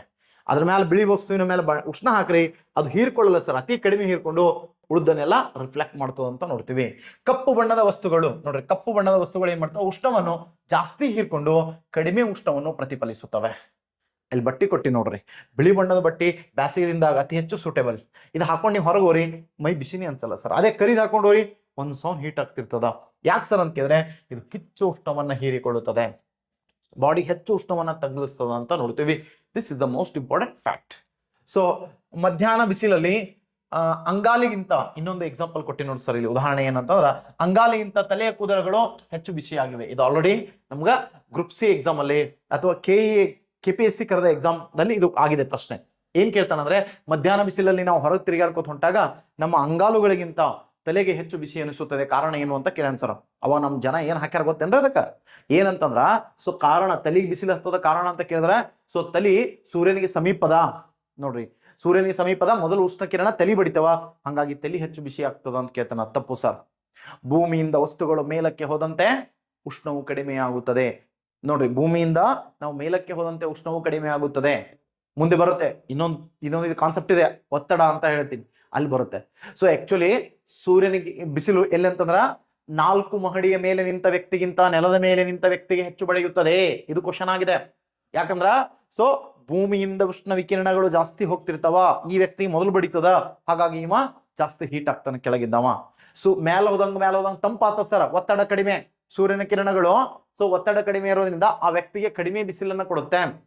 So this is the most important fact. 4 ಮಹಡಿಯ ಮೇಲೆ ನಿಂತ ವ್ಯಕ್ತಿಗಿಂತ ನೆಲದ ಮೇಲೆ ನಿಂತ ವ್ಯಕ್ತಿಗೆ ಹೆಚ್ಚು ಉಷ್ಣ ಬಡಿಯುತ್ತದೆ. ತಲಿ ಯಾಕೆ ಬಿಸಿ ಅನಿಸ್ತದ? ನಮ್ಮ ಅಂಗಾಲ್ ಹಿಡ್ಕೋರಿ, ತಲಿ ಹಿಡ್ಕೋರಿ, ಎರಡರಲ್ಲಿ ತಲಿನೇ ಬಿಸಿ ಅನಿಸ್ತದ. ಯಾಕಂತ ಕೇಳಿದ್ರೆ ನಮ್ಮ ಕೂದಲು ಕರಗದವಂತ ವಿಷಯ ಅನಿಸ್ತದ. ಕಪ್ಪು ವಸ್ತುಗಳು ಏನಂತ ಹೇಳಿ ಹೆಚ್ಚು ಉಷ್ಣವನ್ನ ಹೀರ್ಕೋತಾವ. ಅದೇ ಅಜ್ಜಿ ಇರ್ತಾರ ನೋಡ್ರಿ ಸರ್, ಬಿಳಿ ಕೂದಲಾಗಿರ್ತಾವಲ್ಲ, ಅವ್ರ ತಲೆ ಮೇಲೆ ಕೈ ಇಡ್ರಿ ಮಧ್ಯಾಹ್ನದಾಗ ಒಯ್ದು ಬಿಸಿಲಾಗ ತಣ್ಣಗ ಅನಿಸ್ತದ ಸರ್. ಯಾಕೆ ಸರ್ ಅಂತ ಕೇಳಿದ್ರೆ, ಸೊ ಅವ್ರಿಗೆ ತಲೆ ಯಾಕೆ ತಂಪು ಅನಿಸ್ತದ ಅಂತ ಕೇಳಿದ್ರೆ ಅವ್ರ ಕೂದಲ ಬಿಳಿ ಅದಾವ, ಆ ಬಿಳಿ ಕೂದಲುಗಳು ಏನ್ ಮಾಡಲ್ಲ, ಉಷ್ಣವನ್ನ ಹೀರ್ಕೊಳ್ಳಲ್ಲ ಸರ್, ಸೀದಾ ರಿಫ್ಲೆಕ್ಟ್ ಮಾಡಿ ವಾಪಸ್ ಕಳಿಸ್ಬಿಡ್ತಾವ. So this is the most important fact. So ಇದು ಗೊತ್ತಿರಲಿ ನಿಮ್ಗೆ. ನಾವು ಬೇಸಿಗೆ ದಿನದಲ್ಲಿ ಬಿಳಿಯ ತೆಳುವಾದ ಬಟ್ಟೆಗಳನ್ನ ಧರಿಸಬೇಕು. ಸೊ ಅದರಿಂದ ಏನಾಗ್ತದ, ನಮ್ಗೆ ಹೀಟ್ ಕಡಿಮೆ ಬಡಿತದ ಅಂತ ನೋಡ್ತೀವಿ. ಮನೆಯ ಗೋಡೆ ಹೊರಬಣ್ಣ ಗಾಢವಾಗಿದ್ದು ಒಳಬಣ್ಣ ಬಿಳಿಯಾಗಿರ್ಬೇಕು. ಸೊ ಯಾಕಂದ್ರೆ ಹೊರಗಿನ ಉಷ್ಣ ಅದು ಹೊರಗಿನ ಗೋಡೆ ಅಟ್ಟೆ ಹಿಡ್ಕೋಬೇಕು, ಒಳ ಬಿಡಬಾರ್ದು. ಸೊ ಒಳಗ್ ಬೆಳಗಿತ್ತಂದ್ರ ಸೊ ಒಳಗ್ ಉಷ್ಣ ಆಗಲ್ಲ ಅಂತ ನೋಡ್ತೀವಿ ಸರ್. ಇದು ನಮ್ಗೆ ಗೊತ್ತಿರ್ಬೇಕಾದಂತ ಇನ್ನೊಂದು ಪಾಯಿಂಟ್ಸ್. ಇದಾದ್ಮೇಲೆ ಛತ್ರಿಗಳನ್ನ ನೋಡ್ರಿ ಸರ್. ನಾವು ಕಲರ್ ಛತ್ರಿ ನೋಡಿರ್ತೀವಿ, ಅದ್ರ ಬಗ್ಗೆ ಹೇಳಲ್ಲ. ಇದು ಆಲ್ರೆಡಿ KS ಕೇಳಿದ ಪ್ರಶ್ನೆ ಇದೆ, UPSC ಯಲ್ಲೂ ಪ್ರಶ್ನೆ ಆಗಿದೆ. ಇದು ಛತ್ರಿಯನ್ನು ಕುರಿತು ಉತ್ತಮವಾದ ಛತ್ರಿ ಯಾವ ಗುಣವನ್ನ ಹೊಂದಿರಬೇಕು ಅಂತ ಕ್ವಶನ್ ಕೇಳಿದನ್ ಸರ್. ಉತ್ತಮವಾದ ಛತ್ರಿ ಇಲ್ಲಿ ನೋಡ್ರಿ, ಅತ್ಯುತ್ತಮವಾದ ಛತ್ರಿ ಮೇಲ್ಭಾಗ ಕಪ್ಪಾಗಿದ್ದು ಒಳಭಾಗ ಬಿಳುಪಾಗಿರುತ್ತದೆ. ಈ ಛತ್ರಿ ಅತ್ಯುತ್ತಮವಾದ ಉಷ್ಣ ಹೀರ್ಕೊಂಡು ನಮ್ಗೆ ಅತಿ ಹೆಚ್ಚು ತಂಪನ್ನ ನೀಡುತ್ತೆ ಅಂತ ನೋಡ್ತೀವಿ. ಇಲ್ಲ ಐತ್ ನೋಡ್ರಿ, ಒಳಭಾಗ ಹೆಂಗದ ಬಿಳಿ ಸರ್, ಮೇಲ್ಭಾಗ ಹೆಂಗದ ಕಪ್ಪು ಇದೆ. ಸೊ ಇದು ಕಪ್ಪು, ಇದು ಬಿಳಿ. ಸೊ ಈ ರೀತಿ ಕಾಂಬಿನೇಷನ್ ಛತ್ರಿ ಇತ್ತಂದ್ರ ಈ ಛತ್ರಿ ಹಿಡ್ಕೊಂಡು ನೀವು ಬಿಸಿಲಾ ನಡೀರಿ, ಒಂದಿಷ್ಟು ಹೀಟ್ ಅನ್ಸಲ್ ಸರ್ ಬಾಡಿ. ಯಾಕಂದ್ರೆ ಕೆಳಗೇನ್ ಬಿಳಿ ಇರ್ತದ ನೋಡ್ರಿ, ಮೇಲಿನಿಂದ ಬರುವ ಉಷ್ಣವನ್ನ ವಾಪಸ್ ನೀನೇ ತಗೋದೋಸ್ತ ಅಂತ ಅಲ್ಲೇ ಕೊಡ್ತದ. ಒಂದಿಷ್ಟು ಮೇಲಿನ ಉಷ್ಣವನ್ನ ಒಳ ತಗೊಳಲ್ಲ ಸರ್, ಹೊಟ್ಟೆ ತಗೊಳ್ಳಲ್ಲ, ಪೂರ್ತಿ ತಂಪು ಇರ್ತದೆ ಸರ್. ಅದೇ ಕಲರ್ ಛತ್ರಿ ಹಾಕೋತವ್ರಿ, ಒಂದ್ ಸ್ವಲ್ಪ ತಂಪು ಅನುಭವ ನೀಡದಂಗ ಆಗ್ತದ. ಆದ್ರ ಉಷ್ಣ ವಿಕಿರಣಗಳು ನೋಡ್ರಿ, ಅದ್ರ ಹಾಸ್ ಬೆಳಕ್ ಬರ್ತಿರ್ತಾವ ನೋಡ್ರಿ, ಆ ಉಷ್ಣ ವಿಕಿರಣಗಳು ಬಾಡಿ ತಲುಪ್ತಿರ್ತಾವ. ಕೆಲವ್ರು ಏನಂದ್ರ ಕರಿದು ಹಿಡ್ಕೊಂಡು ಹೋದ್ರ ಮರ್ಯಾದೆ ಹೋಗ್ತದ ಅಂತ ಹೇಳಿ ಕಲರ್ ಛತ್ರಿ ಹಿಡ್ಕೊಳ್ಳೋರು ಇರ್ತಾರ ಸರ್. ಕಲರ್ ಛತ್ರಿ ಹಿಡ್ಕೊಳ್ಳೋದು ಅಪಾಯ, ಅವ್ರ ಹಿಂದ್ ಬೆನ್ ಹತ್ತು ಬಿಡ್ರಿ. ಸೊ ಕಪ್ಪು ಛತ್ರಿ ಹಿಡ್ಕೊಂಡು ಹಿಂದ್ ಬೆನ್ ಹತ್ತಿರಿ, ತಂಪಿರ್ತೀರಿ ಸರ್. ಓಕೆ, ಇನ್ನು ನೆಕ್ಸ್ಟ್ ನೋಡ್ರಿ. ಸೊ ನೆಕ್ಸ್ಟ್ ಕಾನ್ಸೆಪ್ಟ್ ಏನಂದ್ರ ಕಪ್ಪಾದ ಡಾಂಬರ್ ರೋಡ್ ಮೇಲೆ ನಡೆದಾಡುವಾಗ ಕಾಲುಗಳು ಸುಡುತ್ತದೆ. ಅದೇ ಸೊ ಮಧ್ಯದಲ್ಲಿರುವ ಬಿಳಿ ಬಣ್ಣದ ಪಟ್ಟಿಯ ಮೇಲೆ ನಡೆದಾಗ ಬಿಸಿ ಅನಿಸುವುದಿಲ್ಲ ಅಂತ ನೋಡ್ತೀವಿ. ಇಲ್ಲಿ ರೋಡ್ ಇದೆ ನೋಡ್ರಿ, ಈ ರೋಡ್ ಕರಗ ಸರ, ಇದ್ರ ಮ್ಯಾಲ ಬರಿಗಲ್ಲೇ ಬಿಸಿಲಾ ನೋಡ್ರಿ, ಹೀಟ್ ಒಂದ್ ಸೌಂಡ್ ಚರ್ಮ ಕಿತ್ಕೊಂಡು ಹೋಗ್ತದ ಸರ್, ಹಂಗಿರ್ತದ. ನೀವು ಒಂದ್ ಸ್ವಲ್ಪ ಇಲ್ಲಿ ಬಂದ್ ನಿಂದ್ರಿ ಸರ್, ನಡು ಪಟ್ಟಿ ಇರ್ತಲ್ಲ, ಆ ಪಟ್ಟಿ ಮೇಲೆ ನಡ್ರಿ, ಒಂದಿಷ್ಟ್ರ ಬಿಸಿ ಸರ್. ನಾ ಇದನ್ನ ಅನುಭವ ಮಾಡಿದೀನಿ. ಎಲ್ಲರ ದೇವಸ್ಥಾನಗಳಲ್ಲಿ ಚಪ್ಪಲಿ ಕಳೆದು ಹೋಗೋದಿರ್ತದೆ ನೋಡ್ರಿ, ದೂರದವರೆಗೆ ನಡ್ಕೊಂಡು ಹೋಗಂಗಿರ್ತದೆ ಚಪ್ಪಲಿ ಬಿಟ್ಟು. ಬ್ಯಾಸಿಗೆದಿಂದಾಗ ಅಲ್ಲಿ ಪರ್ಸಿ ಇರ್ತಾವ, ಅದ್ರ ಮ್ಯಾಲ ನಡಿಯೋಕೆ ಆಗಲ್ಲ ಸರ್. ಅದಕ್ಕೆ ಏನ್ ಮಾಡ್ತಾರೆ, ಬಿಳಿ ಬಣ್ಣ ಬಡ್ದಿರ್ತಾರೆ ನೋಡ್ರಿ, ಅದ್ರ ಮ್ಯಾಲ ನಡ್ರಿ, ಒಂದಿಷ್ಟು ಹೀಟ್ ಆಗಲ್ಲ ಸರ್. ಕೂಡಲ್ ಸಂಗಮಕ್ಕೆ ಹೋದಾಗಿದೆ ಅನುಭವ ಆಗಿದೆ ನನಗೆ. ಜೊತೆಗೆ ಈ ರೋಡ್ಗಳ ಮೇಲೆ ನಡೆಯುವಾಗೂ ಕೂಡ ನನಗೆ ಅನುಭವ ಆಗಿದೆ. ಈ ಚಪ್ಪಲಿ ಬಿಟ್ಟು ನಡಿಬೇಕಿದ್ರೆ ರೋಡ್ ಮೇಲೆ ಅಂತಂದ್ರು, ಬೆಟ್ ಕಟ್ಟಿದ್ರು ಸರ್ ನಮ್ಮ ದೋಸ್ತರು. ಸೊ ಅವಾಗ ಆಯ್ತು ಅಂತ ನಾನು ಚಾಲೆಂಜ್ ಅನ್ನ ಸ್ವೀಕಾರ ಮಾಡಿದೆ. ಎಷ್ಟು, ಅರ್ಧ ಕಿಲೋಮೀಟರ್ ದೂರ ಇತ್ತು ಸರ್, ಅರ್ಧ ಕಿಲೋಮೀಟರ್ ದೂರ ನಡಿಬೇಕು. ಸೊ ಆಯ್ತು ನಡಿತೀನಿ ಅಂತಂದೆ. ಆದ್ರೆ ರೋಡ್ ಮೇಲೆ ನಡಿತೀನಿ, ಇವನು ಏನೂ ಕೇಳಂಗಿಲ್ಲ ಅಂದೆ. ರೋಡ್ ಮೇಲೆ ನಡಿ ಸಾಕು, ನಂಗೆ ಚಪ್ಪಲಿ ಬಿಟ್ಟು ನಡಿಬೇಕಂದ್ರು. ನಾ ಕೈ ಹೆಚ್ಚರ ನಡಿಲಿ, ಕಾಲ್ ಹಚ್ಚರ ನಡಿಲಿ, ಹೆಂಗಾರ ನಡಿಲಿ, ಒಟ್ಟು ನಡಿತೀನಿ ಅಂದೆ. ನೀ ಬೆಕ್ಕದಂಗೆ ಉಳ್ಕೊತ ಹೋಗು, ಅರ್ಧ ಕಿಲೋಮೀಟರ್ ಹೋದ್ರೆ ಇವತ್ತು ಪಾರ್ಟಿ ನಂದ ಅಂದ್ಬಿಟ್ಟ ಸರ್. ಅವಾಗ ನಾನೇನ್ ಮಾಡಿದೆ, ಚಪ್ಪಲಿ ಕೊಟ್ಟ ಅವ್ನ ಬೈಕ್ ಮೇಲೆ ಇದೆ ಸರ್, ಚಪ್ಪಲಿ ಅವ್ನ ಬೈಕ್ ಮೇಲೆ ಇಟ್ಟೆ, ನಡಿಯಪ್ಪ ಹೋಗೋಣ ಅಂದೆ. ಸೊ ಮೊದಲ ಇನ್ನೊಂದು 2 ಕಾಲಿಟ್ಟು ಹಿಂಗೆ ಮಾಡಿದೆ, ಸುಟ್ಟಂಗೆ ಅನುಭವ ಮಾಡಿದೆ. ನೋಡು, ನಾನು ದೈವಿ ಪುರುಷ, ನನಗೆ ಹೊಟ್ಟೆ ಕಾಲು ಸುಡಲ್ಲ, ಓ ದೇವರೇ ನನ್ನ ಕಾಲು ಸುಡಿಸ್ಬೇಡ ಅಂತೇಳಿ ಇದ್ರ ಮೇಲೆ ಪಟ್ಟಿ ಮೇಲೆ ನಿಂತೆ ಸರ್. ಅರ್ಧ ಕಿಲೋಮೀಟರ್ ಹೋದೆ ಸರ್, ಒಂದಿಷ್ಟು ಸುಡ್ಲಿಲ್ಲ, ಪಟ್ಟಿ ಮೇಲೆ ನಡೆದೆ. ಸೊ ಅವನಿಗೆ ಗೊತ್ತೇ ಇಲ್ಲ ಸರ್ ಇದು ಅನುಭವ ಏನಂತೇಳಿ, ಪಟ್ಟಿ ಮೇಲೆ ನಡ್ಕೋತ ಹೊಂಟೆ. ಸೊ ದೇವ್ರಿಗೆ ಹಿಂಗೆ ಕೈ ಮುಗ್ದಾಗ ಮಾಡಿ ನಮಸ್ಕಾರ ಮಾಡಿ ಹಿಂಗೆ ನಡ್ಕೋತ ಹೊಂಟೆ, ಕಾಲು ಸುಡ್ಲಿಲ್ಲ. ಅವ್ ಹೋಗಿ ನಿಂತು ಗಾಬರಿ ಅದ ಸರ, ಇಂಥ ಇದ್ರಾಗ ಹೆಂಗ್ ನೋಡಿದೆವು ಅಂತ. ಸ್ವಲ್ಪ ನೀನು ಚಪ್ಪಲಿ ಬಿಟ್ಟು ಬಂದು ನಿಂದ್ರಂದೆ. ಇವತ್ತಂತೂ ಬೆಟ್ ಸೋತವ. ಸೊ ಚಪ್ಪಲಿ ಬಿಟ್ಟು ಬಂದು ನಿಂತು ನೋಡ್ತಾನ ತಣ್ಣಗ ಸರ, ಒಂದಿಷ್ಟು ಬಿಸಿ ಇಲ್ಲ ಸರ್. ಲಿಟ್ರಲಿ ಹೇಳ್ತೀನಿ, ನೀವು ಇದು ಅನುಭವನ ಮಾಡ್ಕೋರಿ, ಗೊತ್ತಾಗತ್ತೆ ಜೀವನದಲ್ಲಿ. ಸೊ ಯಾಕಂತ ಕೇಳಿದ್ರೆ ಈ ಬಿಳಿ ವಸ್ತು ಉಷ್ಣವನ್ನ ಒಟ್ಟ ತಗೊಳಲ್ ಸರ, ಅದು ಎಷ್ಟು ಬಂದು ಬಡಿತದ ವಾಪಸ್ ನೀನೇ ತಗೋದೋಸ್ತ, ಹೋಗ್ ಅಂತ ವಾಪಸ್ ಕಳಿಸ್ಬಿಡ್ತಾವ ಸರ್. ಹಾಗಾಗಿ ಅದು ತಂಪಾಗಿರುತ್ತೆ. This is the most important fact. ಇನ್ನು ಮಂಜುಗಡ್ಡೆಯ ಮೇಲೆ, ಸೊ ನೋಡಿ ಇನ್ನೊಂದು ಕಾನ್ಸೆಪ್ಟ್ ಇದೆ. ಮಂಜುಗಡ್ಡೆಯ ಮೇಲೆ ಒಂದು ಬಿಳಿ ಬಟ್ಟೆ ಮತ್ತು ಒಂದು ಕಪ್ಪು ಬಟ್ಟೆಯನ್ನ ಮುಚ್ಚಿದಾಗ, ಸೊ ಕಪ್ಪು ಬಟ್ಟೆಯ ಕೆಳಗಿನ ಮಂಜುಗಡ್ಡೆ ಬೇಗನೆ ಕರಗಿ ಹೋಗುತ್ತದೆ. ಇದು ನಿಮ್ಗೆ ಅಪ್ಲೈಡ್ ಪ್ರಶ್ನೆ ಇದೆ KS ಅಲ್ಲಿ, UPSC ಅಲ್ಲಿ, ಬೇರೆ ಬೇರೆ ಸ್ಟೇಟ್ ಎಕ್ಸಾಮ್ದಲ್ಲೂ ಇದು ಕ್ವಶನ್ ಆಗಿದೆ. ಅಪ್ಲೈಡ್ ಅಲ್ಲಿ ಬೇರೆ ಬೇರೆ ರೂಪದಲ್ಲಿ ಆಗಿವೆ. ಸೊ ಅವಾಗ ನಾವು ಹೇಳ್ಕೊತ ಬಂದಾಗ, ಸೊ ಇದನ್ನ ನಾನು ನೋಡ್ಕೊತ ಬರ್ತೀನಂತೆ. ಇದ್ರ ಮೇಲೆ ಐಸ್ ಕ್ಯೂಬ್ಸ್ ಇವೆ, ಒಂದ್ರ ಮೇಲೆ ಕರಿ ಬಟ್ಟಿ, ಒಂದ್ರ ಮೇಲೆ ಬಿಳಿ ಬಟ್ಟಿ ಇಟ್ರ ಕಪ್ಪು ಬಟ್ಟೆ ಸುತ್ತಿದ್ದು ಬೇಗನೆ ಕರಗ್ತದ. ಯಾಕಂತ ಕೇಳಿದ್ರ ಕಪ್ಪು ಬಟ್ಟೆ ಉಷ್ಣವನ್ನ ಹೆಚ್ಚು, ಕಪ್ಪು ಬಣ್ಣ ಉಷ್ಣವನ್ನ ಏನ್ ಮಾಡುತ್ತೆ, ಹೆಚ್ಚು ಹೀರಿಕೊಳ್ಳುತ್ತೆ. ಹಾಗಾಗಿ ಅದ್ರ ಕೆಳಗ ಮಂಜುಗಡ್ಡೆ ಬೇಗನೆ ಕರಗುತ್ತೆ. ಇದಲ್ದೇನೆ ಸೊ ಇನ್ನೊಂದು ರಾಶಿ ಮತ್ತು ಇದು ಉಷ್ಣ ಅಂತ ಬರುತ್ತೆ ಸರ್. ರಾಶಿ ಮತ್ತು ಉಷ್ಣ ಅಂತ ಬರುತ್ತೆ. ಇದು ನಾವು ಉಷ್ಣ ವಿಕಿರಣ ತತ್ವಗಳಲ್ಲಿ ನಾವು ನೋಡ್ಕೋತ ಬಂದಾಗ ಬರುತ್ತೆ. ಸಿಂಪಲ್ ಆಗಿ ಒಂದು ಎಕ್ಸಾಂಪಲ್ ಕೊಡ್ತೀನಿ. ಇಂಥ ಸಾಕಷ್ಟು ಎಕ್ಸಾಂಪಲ್ ನ ಕ್ವಶನ್ ಪೇಪರ್ ಬಿಡಿಸ್ತೀನಿ ಸರ್. ಉದಾಹರಣೆಗೆ ಒಂದೇ ಎಕ್ಸಾಂಪಲ್ ಕೊಟ್ಟು ಹೇಳ್ತೀನಿ ನೋಡ್ರಿ. ಸೊ ಒಂದು ದೊಡ್ಡ ಗ್ಲಾಸ್ ಇದೆ, ಇನ್ನೊಂದು ಸಣ್ಣ ಗ್ಲಾಸ್ ಇದೆ. ಸೇಮ್ ಬಿಸಿ ಮಾಡಿರ್ತಕ್ಕಂಥ ಚಾ, ಈಗ ತಾನೇ ಬಿಸಿ ಚಾನ ಏನ್ ಮಾಡಿದೀನಿ, ಸೋಸಿದೀನಿ, ತಂದು 2 ಗ್ಲಾಸ್ನಾಗ ಹಾಕಾಕತ್ತೀನಿ ಸರ್. ಹಾಟ್ ಟೀ ಇದೆ, ಏನಿದೆ, ಹಾಟ್ ಟೀ ಇದೆ, ಬಿಸಿಯಾದ ಚಹಾನ ಹಾಕಿನಿ. ಸೊ ಸ್ವಲ್ಪ ಸಮಯ ಅಂದ್ರೆ ಒಂದು 5 ನಿಮಿಷ ಬಿಟ್ಟು ಚಾ ಕುಡಕ್ ಹೋಗ್ತೀನಿ ಸರ್. 5 ನಿಮಿಷ ಬಿಟ್ಟು ಚಾ ಕುಡಕ್ ಹೋದ್ರ ಎದರೊಳಗಿನ ಚಾ ಹೆಚ್ಚು ತಂಪಾಗಿರ್ತದ ಅಂತ ಕ್ವಶನ್ ಕೇಳನ್ ಸರ್. ನಾವೇನ್ ಅನ್ಕೋತೀವಿ ಅಂದ್ರ ಸಣ್ಣ ಕಪ್ಪದ ಅದು ಜಲ್ದಿ ತಣ್ಣಗಾಗಿರ್ತದ ಅನ್ಕೊಂಡಿರ್ತೀವಿ ಸರ್. ತಪ್ಪು ಸರ್. ಸರ್ ಯಾವುದ್ರೊಳಗಿನ ಟೀ ಜಲ್ದಿ ಆರಿರ್ತದ ಅಂತ ಕೇಳಿದ್ರೆ ದೊಡ್ಡದ್ದು. ಯಾಕಂದ್ರೆ ಇದು ರಾಶಿ ಹೆಚ್ಚಾಗಿರೋದ್ರಿಂದ ಉಷ್ಣ ವಿಕಿರಣ ಅಂದ್ರೆ ಉಷ್ಣವನ್ನ ಬಿಟ್ಟುಕೊಡೋ ಗುಣ ಕೂಡ ಹೆಚ್ಚಾಗಿರುತ್ತೆ. ಹಾಗಾಗಿ ಹೆಚ್ಚು ಉಷ್ಣವನ್ನ ಬಿಟ್ಟುಕೊಟ್ಟು ಹೆಚ್ಚು ತಂಪಾಗಿರುತ್ತೆ. ಇದು ರಾಶಿ ಚಿಕ್ಕದಾಗಿರೋದ್ರಿಂದ ನಿಧಾನವಾದ ಉಷ್ಣವನ್ನ ಬಿಟ್ಟುಕೊಟ್ಟು ಸೊ ನಿಧಾನವಾಗಿ ತಂಪಾಗುತ್ತೆ. ಹಾಗೆ ನಮ್ಮ ಜೀವನ. ಸೊ ಯಾರು ಎತ್ತರ ಇರ್ತೀವಿ, ದೊಡ್ಡವ್ರು ಇರ್ತೀರಿ, ಅವ್ರ ಆಯಸ್ಸು ಜಲ್ದಿ ಹೋಗುತ್ತೆ. ನಾವೆಲ್ಲ 6 ಫೀಟ್ ಹೈಟ್ ಇದೀವಿ ಸರ್. ನಮ್ಮ ಯೌವನಾವಸ್ಥೆ, ತಾರುಣ್ಯಾವಸ್ಥೆ ಅಂತದಲ್ಲ, ನಮ್ಮ ಆಯಸ್ಸು ಅದಲ್ಲ ಬಹಳ ಕಡಿಮೆ ಇರ್ತದೆ ಸರ್. ಅದೇ ಗಿಡ್ರು ಇರ್ತಾರ ನೋಡ್ರಿ, ನಮ್ಮ ಮುತ್ತೆ ನಮ್ಮ ಅಪ್ಪನ ವಯಸ್ಸು ಅದಾವ ಸರ್, ಅವ್ರಿನ್ನ ನನ್ನಂಗೆ ಕಾಣ್ತಾರ. ಯಾಕೆ ಸರ್ ಅಂತ ಕೇಳಿದ್ರೆ, ಸೊ ಅವರು ರಾಶಿ ಚಿಕ್ಕದಿದೆ, ಕಿಡ್ರಿದಾರ, ಅವ್ರ ಆಯಸ್ಸು ಕೂಡ ಹೆಚ್ಚು, ಅವರ ಯೌವನಾವಸ್ಥೆ ಕೂಡ ಹೆಚ್ಚು, ಅವರ ಸೌಂದರ್ಯ ಕೂಡ ದೀರ್ಘ ಸಮಯದಾಗಿರುತ್ತೆ. ಇಂಥ ಫಿಸಿಕ್ಸ್ ಕಾನ್ಸೆಪ್ಟ್ಗಳು ಅಪ್ಲೈಡ್ ಬರ್ತವೆ. ಸಾಕಷ್ಟು ಕಾನ್ಸೆಪ್ಟ್ಗಳನ್ನ ಸೊ ಬೇರೆ ಬೇರೆ ಹೇಳುವಾಗ ನಾನು ಅದನ್ನ ಹೇಳ್ತೀನಿ. ಆಕ್ಚುಲಿ ಇದನ್ನ ನಾನು ಈ ಏನು ನಕ್ಷತ್ರಗಳ ಆಯಸ್ಸನ್ನ ಹೇಳ್ಬೇಕಾದಾಗ ಹೇಳ್ತೀನಿ ಸರ್. ದೊಡ್ಡ ಗಾತ್ರ ನಕ್ಷತ್ರದ ಆಯಸ್ಸು ಚಿಕ್ಕದಾಗಿರುತ್ತೆ, ಚಿಕ್ಕ ಗಾತ್ರ ನಕ್ಷತ್ರದ ಆಯಸ್ಸು ಮತ್ತು ಯೌವನಾವಸ್ಥೆ ದೊಡ್ಡದಾಗಿರುತ್ತೆ ಅಂತ ಹೇಳ್ತೀನಿ. ಸೊ ಆ ಕಾನ್ಸೆಪ್ಟ್ ಹೇಳುವಾಗ ಮತ್ತೆ ಇದನ್ನ ನೋಡೋಣ ಅಂತ. ಇಂಥವು ಸಾಕಷ್ಟು ಅಪ್ಲೈಡ್ ಪ್ರಶ್ನೆಗಳನ್ನು ಕೇಳಿದ್ರೆ ಉಷ್ಣಕ್ಕೆ ರಿಲೇಟೆಡ್ ಆಗಿರೋದು, ಮತ್ತೆ ನಾನು ಅವುಗಳನ್ನ ನೋಡ್ಕೋತಾ ಬರೋಣಂತೆ. ಸೊ ಇದು ಬಿಟ್ರೆ ನೆಕ್ಸ್ಟ್ ಕಾನ್ಸೆಪ್ಟ್ ಅನ್ನ ನೋಡ್ಕೊಂಡು ಬರ್ತೀವಿ. ಯಾವುದು ಸರ್ ಅಂತ ಕೇಳಿದ್ರೆ ಒತ್ತಡ ಮತ್ತು ಉಷ್ಣ, ಪ್ರೆಷರ್ ಅಂಡ್ ಹೀಟ್ ಅಂತ ಕರಿತೀವಿ ಸರ್. ಇಲ್ಲಿ ಒತ್ತಡ ಹೆಚ್ಚಾದಂತೆ ಉಷ್ಣವು ಕೂಡ ಹೆಚ್ಚಾಗುತ್ತದೆ ಮತ್ತು ಒತ್ತಡ ಕಡಿಮೆ ಆದಾಗ ಉಷ್ಣ ಕಡಿಮೆ ಆಗುತ್ತದೆ. ಉದಾಹರಣೆಗೆ ನಾವು ನೋಡ್ಕೊಂಡು ಬಂದಾಗ ಪ್ರೆಷರ್ ಕುಕ್ಕರ್ಗಳಲ್ಲಿ ಅಡುಗೆ ಬೇಗನೆ ಆಗಲು ಕಾರಣ ಸೊ ಒತ್ತಡ ನೀರಿನ ಕುದಿಯುವ ಬಿಂದುವನ್ನು ಹೆಚ್ಚು ಮಾಡುತ್ತೆ. ಉದಾಹರಣೆಗೆ ನೀರಿನ ಕುದಿಯುವ ಬಿಂದು ಅಂದ್ರೆ ಬಾಯ್ಲಿಂಗ್ ಪಾಯಿಂಟ್ ಅಂದ್ರ 100 ಡಿಗ್ರಿ ಸೆಲ್ಸಿಯಸ್ ಸರ್ ಅಷ್ಟೇ. ಆದ್ರ ಪ್ರೆಷರ್ ಕುಕ್ಕರ್ದಲ್ಲಿ ಎಷ್ಟಿರ್ತಂದ್ರ 120 ಡಿಗ್ರಿ ಸೆಲ್ಸಿಯಸ್ ಇರುತ್ತೆ ಸರ್ ತಾಪಮಾನ. ಇಲ್ಲಿನಿಂದ ಸಿಟಿ ಹೊಡಿತಿರ್ತ ನೋಡ್ರಿ, ಅವಾಗ ಎಷ್ಟಿರ್ತಂದ್ರ 140 ಡಿಗ್ರಿ ಸೆಲ್ಸಿಯಸ್ ತನಕ ಹೋಗಿ ಬರ್ತದೆ ಸರ್. ಸರಾಸರಿ ನಾವು ನೋಡ್ಕೊಂಡಾಗ 120 ಡಿಗ್ರಿ ಸೆಲ್ಸಿಯಸ್ ತನಕ ತಾಪಮಾನ ಇರೋದ್ರಿಂದ ಅಡಿಗೆ ಬೇಗನೆ ಆಗ್ತದ ಅಂತ ನೋಡ್ತೀವಿ. ಸೊ ಬೆಟ್ಟದ ಮೇಲೆ ಬೀಸುವ ಗಾಳಿ ತಂಗಾಳಿಯಾಗಿರುತ್ತದೆ. ಕಾರಣ ಎತ್ತರ ಹೆಚ್ಚಾದಷ್ಟು ಗಾಳಿಯ ಒತ್ತಡ ಕಡಿಮೆ ಆಗುತ್ತೆ. ನಿಮ್ಗೆ ಗೊತ್ತಿರಲಿ, ಎತ್ತರ ಅಂತಂದ್ರೆ ಸೊ 165 ಮೀಟರ್. ಸೊ ಎತ್ತರಕ್ಕೆ ಹೋದ್ರಿ ಅಂದ್ರೆ ಸೊ 1 ಡಿಗ್ರಿ ಸೆಲ್ಸಿಯಸ್ ನಷ್ಟು ತಾಪಮಾನ ಏನಾಗ್ತದ, ಕಡಿಮೆ ಆಗ್ತದ. ಅದೇ ರೀತಿ ನೀವು ಭೂಮಿಯ ಆಳಕ್ಕೆ 32 ಮೀಟರ್ ಆಳಕ್ಕೆ ಹೋದ್ರಿ ಅಂತಂದ್ರ, ಭೂಮಿಯ ಕೆಳಗೆ ಹೋದ್ರಿ ಅಂತಂದ್ರ ಸೊ ಮೀಟರ್ದಷ್ಟು 1 ಡಿಗ್ರಿ ಸೆಲ್ಸಿಯಸ್ ತಾಪಮಾನ ಏನಾಗ್ತದ, ಹೆಚ್ಚಾಗ್ತದ ಸರ್.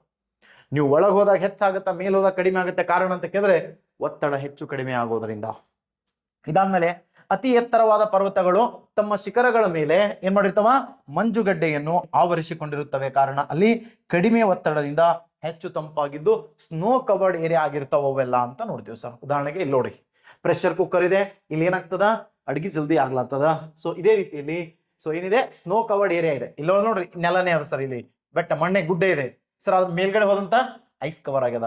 ಯಾಕಂತ ಕೇಳಿದ್ರೆ ಮೇಲೆ ಹೋದಂತೆ ತಂಪು ಹೆಚ್ಚಾಗ್ತದ. ಇವೆಲ್ಲ 600 metre, so 6000 metre, 5000 metre, 7000 metre ಹಿಂಗಿರ್ತಾವ ಸರ್. ಉದಾಹರಣೆಗೆ ನಮ್ಮ ಏನು ಮೌಂಟ್ ಎವರೆಸ್ಟ್ ಪರ್ವತಗಳವಲ್ಲ, ಈ ಒಂದು ಹಿಮಾಲಯನ್ ಪರ್ವತಗಳೆಲ್ಲ ಐಸ್ ಕವರ್ಡ್ ಏರಿಯಾ ಅದಾವ.